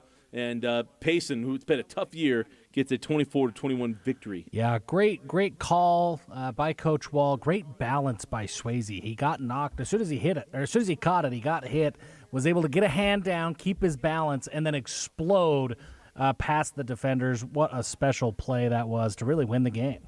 Well, let's go through some final scores. We're going to have we are going to overtime. So Skyridge just runs the clock out. We are going to OT. And we'll get all set up for that. But let's go through some scores so that way we can spend time in that game, speaking of PG and Skyridge. And we had some interesting scores. Go through some of these. Harriman all over Copper Hills. Lehi up 34-24 against Lone Peak. So I'll have that one. We'll get to Corner Canyon all over Bingham. Just one of those years for Bingham. They're a year away. That's a really, really young team. And hopefully for Coach Jones and crew, they can hang on here with a 4-4 record with their fourth-string quarterback. Yeah.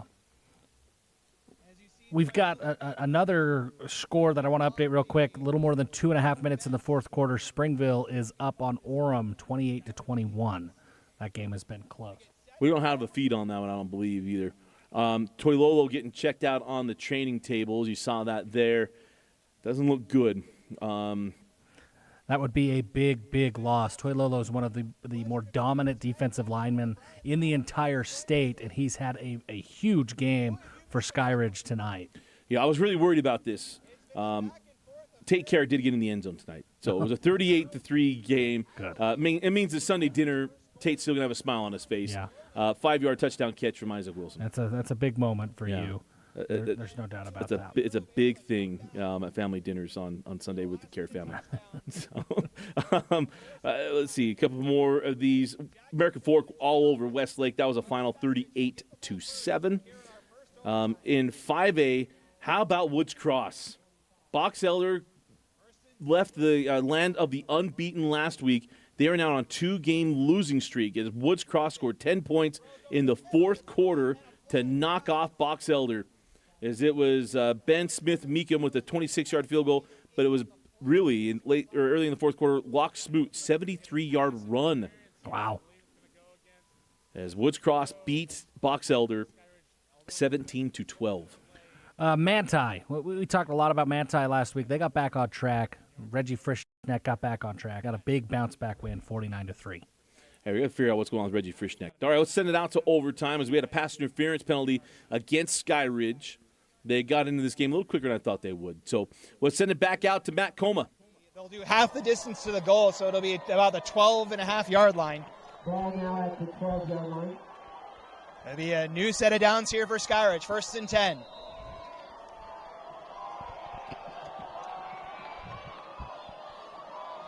Four wideouts spread across the field for Stevens.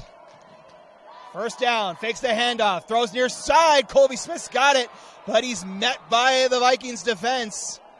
As that's number 7, Gabe McCoy, in there for the tackle. Yeah, nice job by, I believe, number 2 as well. As he's able to sniff out the play, and Skyridge just tried to isolate both McClellan and Call over there on that little wide receiver screen, and wasn't growing up to the task.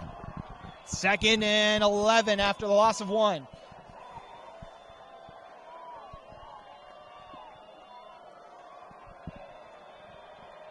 Three wideouts to the far side for Stevens. Vikings show pressure. Stevens stays in the pocket and throws, but it's incomplete as he took a shot from number 8. That's to allow Wolfgram, the guy who had the game-tying touchdown. Yeah, and Wolfgram does a nice job of applying the pressure. But the bigger news, Matt, now it's 3rd and long here for the Skyridge offense. They can pick up a first down, but very critical set of downs for the Falcons. Need to get to the 3-yard line for a first down. 3rd and 11.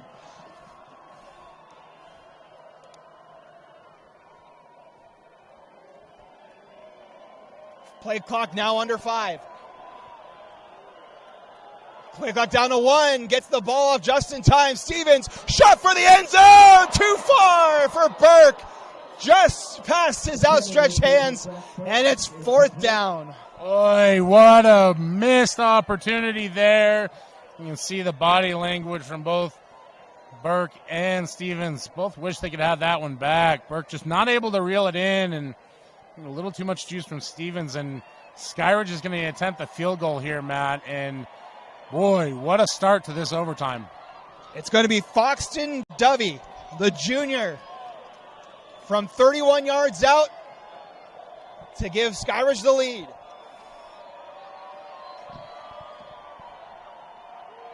Hold is good, kick is away, and it is good. Foxton Dovey puts 3 on the board, and Skyridge takes a 31-28 lead. PG up next on offense.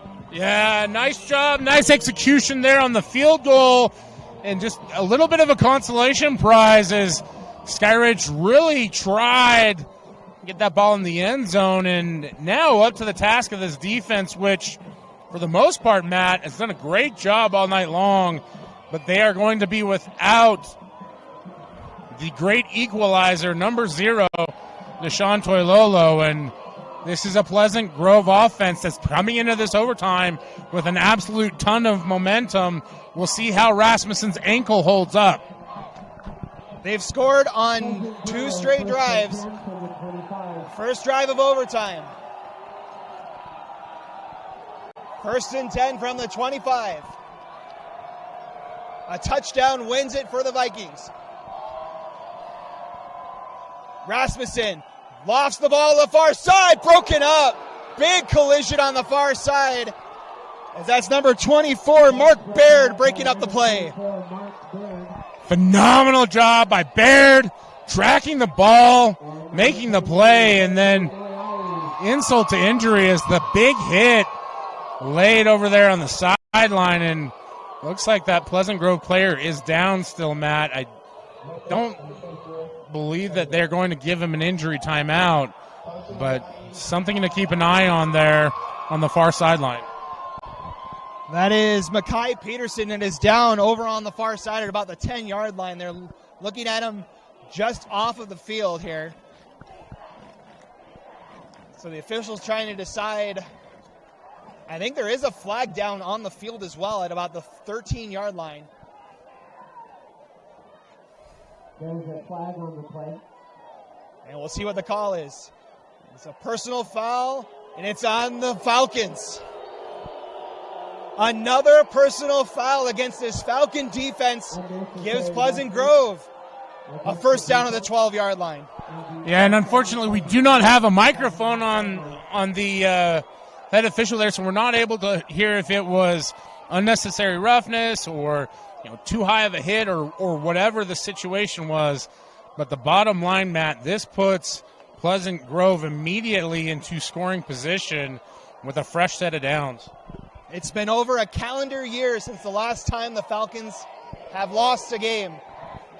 Corner Canyon, September 2022, last time this Falcons team has suffered a loss. As we're going to get a timeout, I believe, here? Or are they still looking at Peterson over on the far side over there? And so you can see Peterson up over on that far sideline. We're united. We're standing up. This game's intense. That Skyridge play, hasn't lost in like 5 years. He throws that whole shot, and Jeff immediately jumps up like he's got to see it. I do. I don't stand for much. I mean, you look at me, I don't stand for very many things. I'm standing for this game. This is a big game.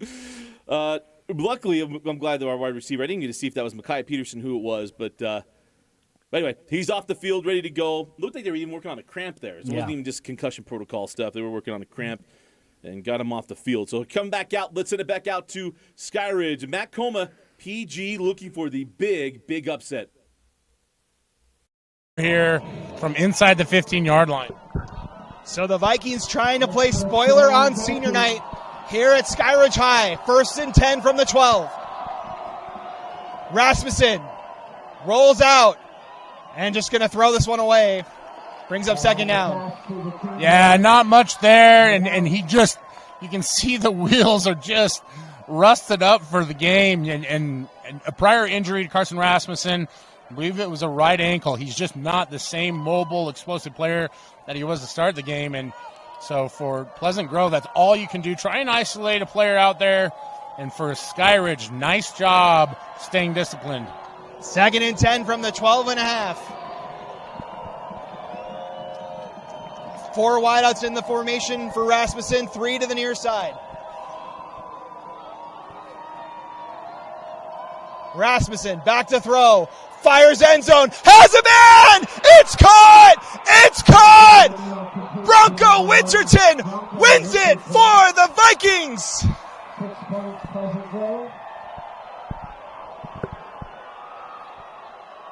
Touchdown.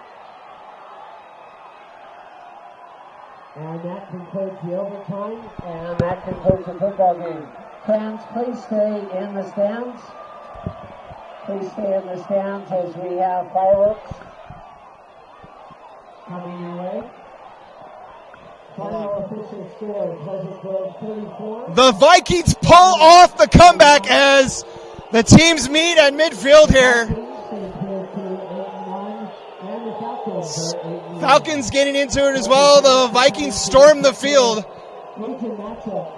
Carson Rasmussen to Bronco Winterton, 12 yards, touchdown. Vikings win. Pandemonium. UCCU Mobile Banking now comes with Biggest upset of the year. Huge. 6A. Huge upset. What a second half by Pleasant Grove. They brought us to our feet, Dusty. I mean, I guess context. What that means, AF, Skyridge, for the whole thing for Region 3. Is Pleasant Grove not in it still? Well, I guess PG, now there could be a 3-way tie. Yeah. So last time PG had had a region championship, it was a shared region championship. This was way back when. Remember that with Wind? And it was like a 4-way tie for first place. Everybody tied for first, and you had the last team that didn't make the playoffs, didn't have a shot. There was a triple coin toss thing. That was with Les Hamilton way back in the day. Yeah, that's how big that win, the win for PG was. That brings me right back. How about a warrior? Carson Rasmussen, an absolute warrior. He's playing on half an ankle for that second half. You could see it when he would throw those long field outs. He couldn't plant on that back leg because that ankle was hurt.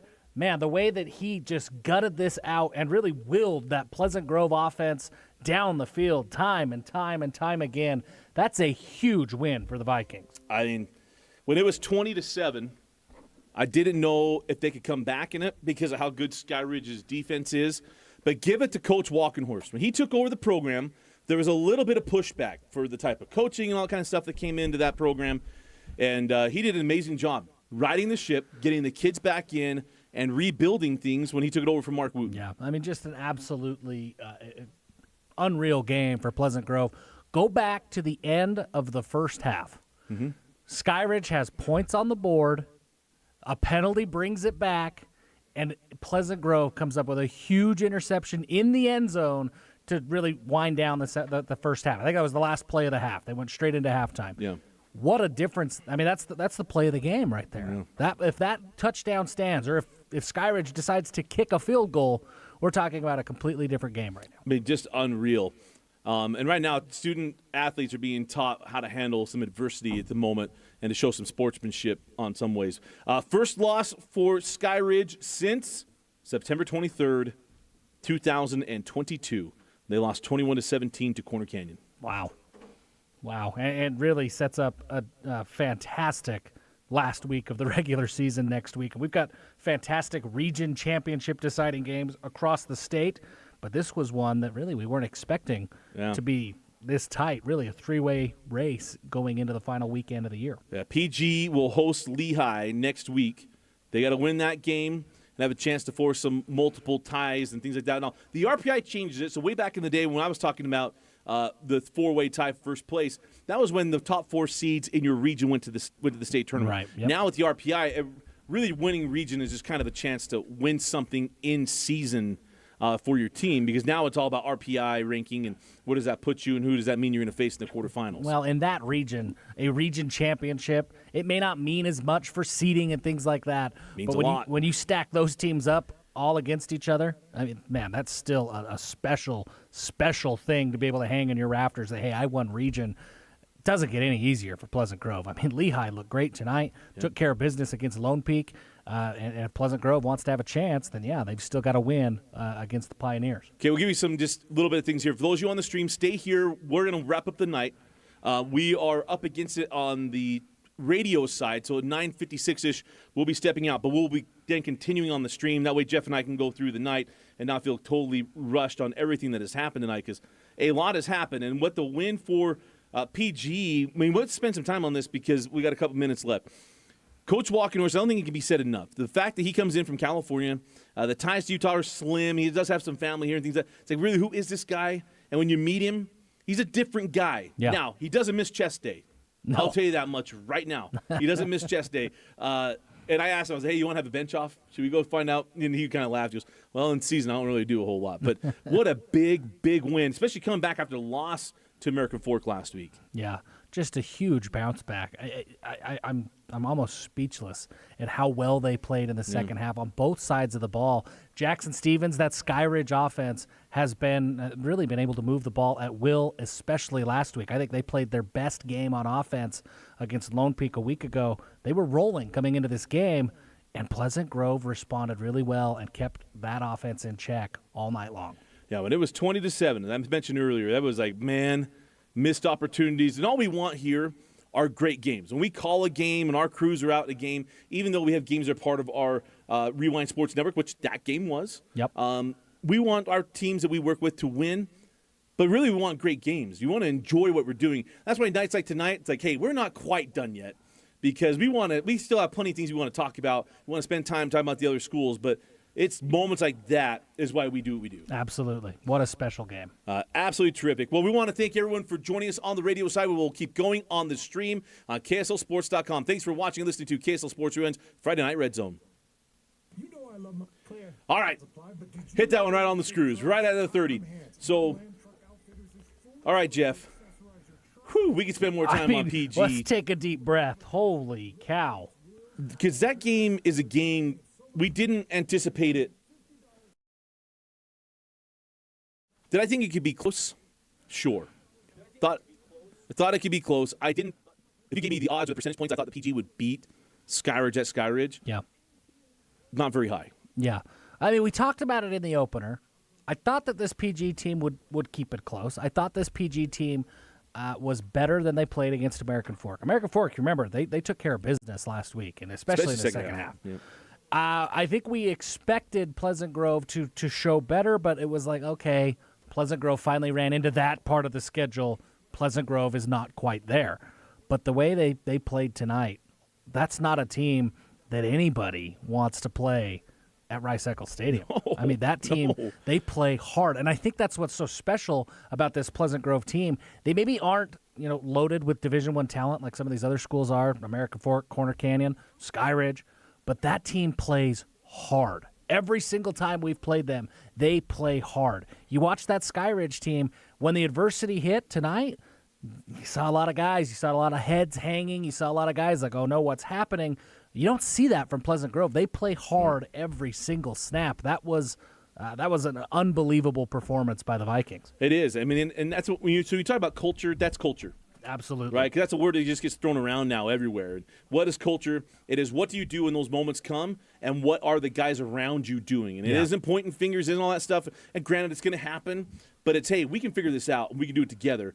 And you might be outmatched talent-wise, but if you execute and do your 1/11th, you got a shot. And now it's, man, that is just – can't say it enough because we didn't see it coming because we'd say Corner Canyon, Skyridge, and then who else? Well, right now, PG. Yeah. I mean, they did something that Timpview didn't do. Yeah.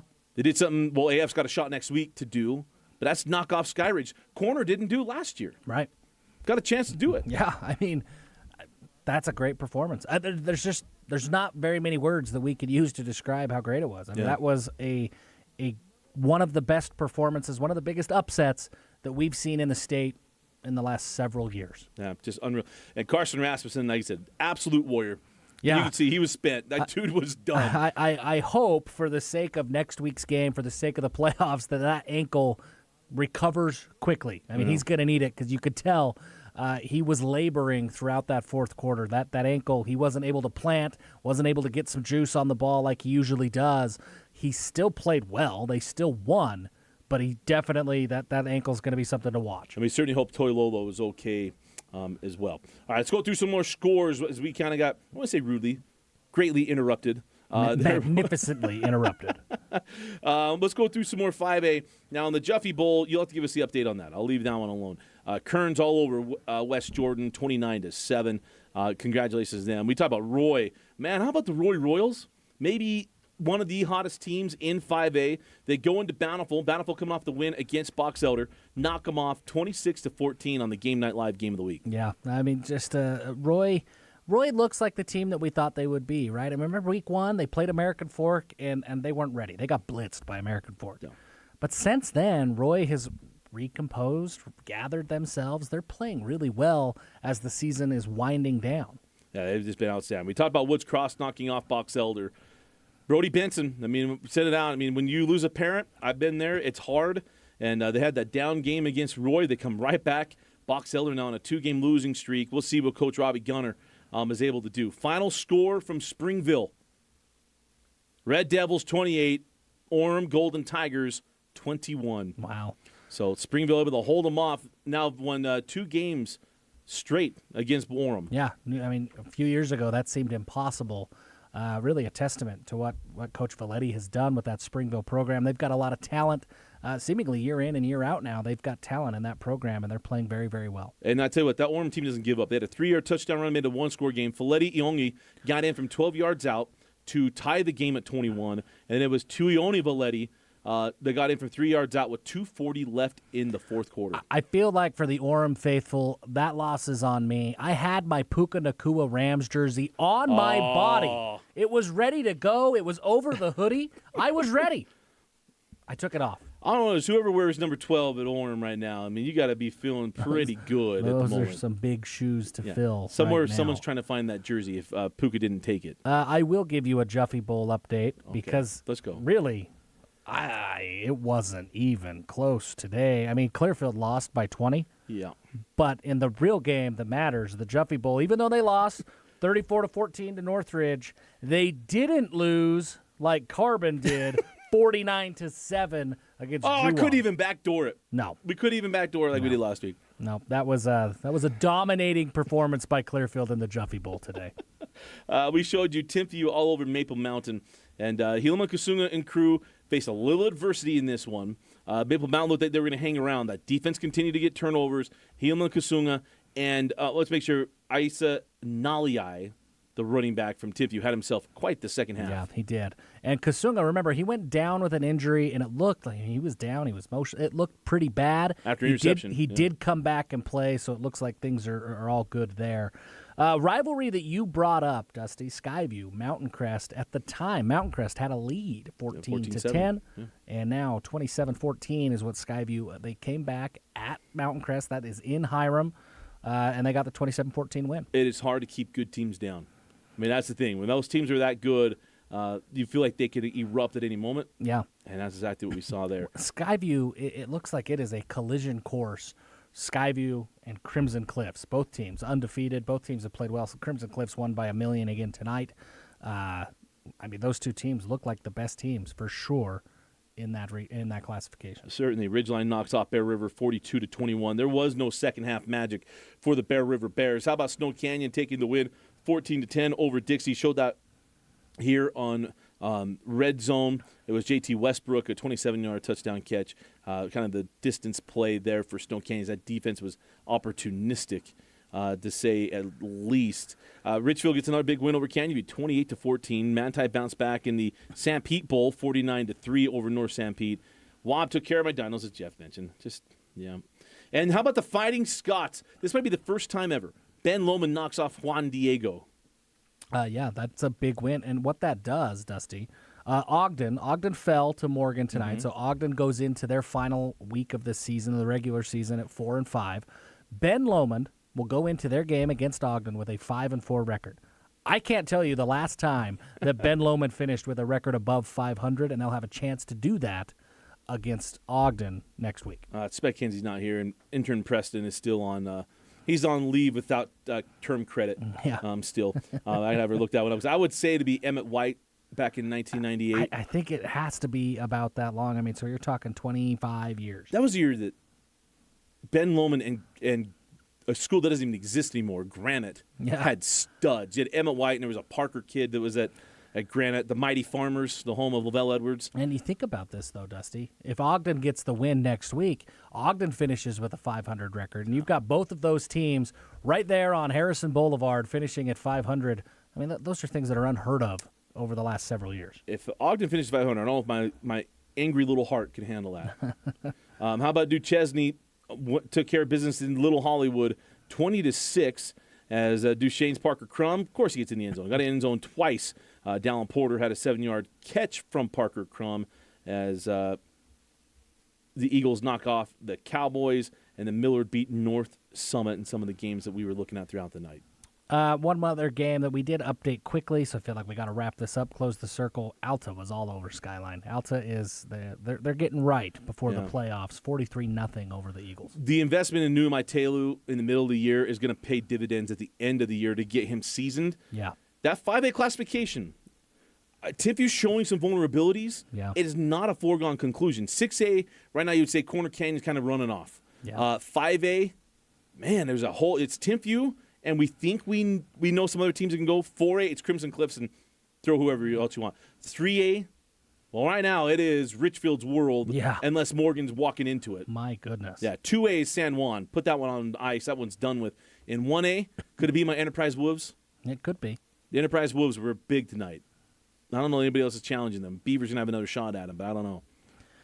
Yeah, but that 5A is really the only true, I think, unknown, right? Every other classification, you're looking at upsets that would have to happen.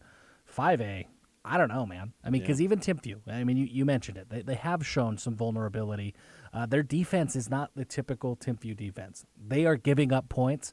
Helaman Kasunga on that offense, they've clicked. They're scoring 35, 40 points a game in the last few weeks. But that defense has given up 28, 35 points at the same time. And when they get into the playoffs and they start playing a West or an Alta or some of these other schools, a Springville, who knows what can happen. Especially when those teams just stick right with it. All right, let's look forward a little bit. We'll get some final thoughts. We will be live Thursday night at 6 o'clock. We're going to have a 1-hour pregame show taking us into Syracuse Davis. But on that, we're going to be reviewing the season and previewing the playoffs. Yeah. So excited. First of all, I shouldn't say so excited. I get sad when football season comes to an end. Yeah. I don't like it. In the words of Chris Evans, I don't like it. I don't like it. I don't like it. But that's where we'll be. We'll be hanging out there on Thursday. We will not have Red Zone on Friday because there's not a lot of schedule. Yeah, Vince? Oh, okay. Well, potentially. We'll throw it out there. Hey, maybe. I mean, light schedule, I'm in. Okay, light schedule. For a little bit. Vince is non-committal, but we'll commit to it. So we'll have that one figured out next week. Way to go, Vince. Vince's moment, he'll have to bring that one up. So, but Jeff, your final thoughts on what we saw tonight? I mean, how can you not talk about Pleasant Grove, right? I'm just excited for what next week represents. With that win, you potentially, right? I mean, you got Pleasant Grove who's there playing Lehi, but you've got American Fork and Skyridge playing for a region championship. You've got Syracuse and Davis that will decide a region championship in that game as well. I mean, it's championship weekend next week, and I think that's why we have to have Redzone. How can we not be talking about Skyridge and American Fork next week? Yeah, what are we doing? Well, we have to. Come on, Vince, commit already. My goodness. It's just been wishy-washy, and we got to figure it out. But yeah, well, so we will be back. So Thursday, doubleheaders for Dusty and Jeff. Yeah. Thursday at Syracuse. Oh, that's what we have to talk about. Uh-oh. We have some new things coming. Okay? We do. Thursday, we got the pregame show. All things willing with technology, we will be bringing you an alternate broadcast because Game Night Live is going to be doing the game. So JJ and Sly at some point will come on the pregame show with us. Then we're going to kick it off to them to do this traditional broadcast. However, if you want to have a good time watching some football, this is a test run because we're going to do something really cool, semifinals and championships. Absolutely. Come hang out with me, Jeff, Dane, potentially a fourth, maybe a fifth. Who knows? Maybe a sixth. It might be a party. Maybe a seventh. I mean, not one, not two, not three. Yeah, I mean, why not? Yeah, come hang out with you. Yeah, I mean, you can get on the. Who cares? Anybody can get on the broadcast. We're gonna let Jeff loose. We're gonna have a good time because we're gonna do an alternate broadcast, the rewind broadcast of that game. Now, so it won't be traditional. We're gonna be a little bit of Manning cast, a little bit of the McAfee broadcast. We're gonna get our footing kind of figured out because we got some big things coming up. Yeah. For the semifinals and championships. It's an exciting time to be a rewind fan. It really is. Yeah, well, it's a lot of fun. We don't have to have uplink trucks. We don't have to have big production trucks. We've got Vince. We've got a Vince. We got Vince, and we got Ethernet cables. And he has committed to these things. I mean, he may not commit for Friday night yet, but he has committed to this other stuff. You want to do Vince's moment since we were just on the stream? So, all right, Vince, we're good? Okay, we're good. Congratulations, Timpanogos knocks off St. Louis Hills at our game of the week. Congratulations to all those seniors tonight. Yeah. Their senior night, I'll never forget mine. Do you remember your last senior game, baseball? Yeah, I sat in the dugout as I watched another pitcher throw the game away. Oh, man. And I just sat there. And that was it. That was my senior night. Yeah, we lost to Delta. Storm Singleton was the same age as me. It was a 12-6 game for almost the whole game. Ready for some more reffing for Dusty? I'm ready. Forced a fumble. Jan Jorgensen picks up the fumble, is running with it, and as he's getting tackled, he tried to lateral it back. The ball went forward. Wow. Get this. We recovered the football. Referees come up, convene, do the reffing, said illegal forward pass. Do the reffing. Illegal forward pass and gave the ball back to Delta. Oh, that's and we lost 26-6. Well, at least that wasn't the play that decided the game at 26-6. And I didn't share this. Why do I don't play on the Rolling Mills field at Lehi? I won't go. My oldest brother Deke played his last game against Lehi in 1992. Yeah. Rory played in a half-and-half game against Uinta at Lehi in his last game in 1995. Dusty played his last game there in 2001, again in an 18-15 loss. Yeah. That winner went to the state tournament. We lost 18-15. Yeah, there is a good chance that if you step on the field at Lehi, you'll probably lose your house the next day. I don't know how. See, Jeff gets it. That's what happens. Jeff gets it. Yeah. Coach Larson thinks it's hilarious. It's brutal.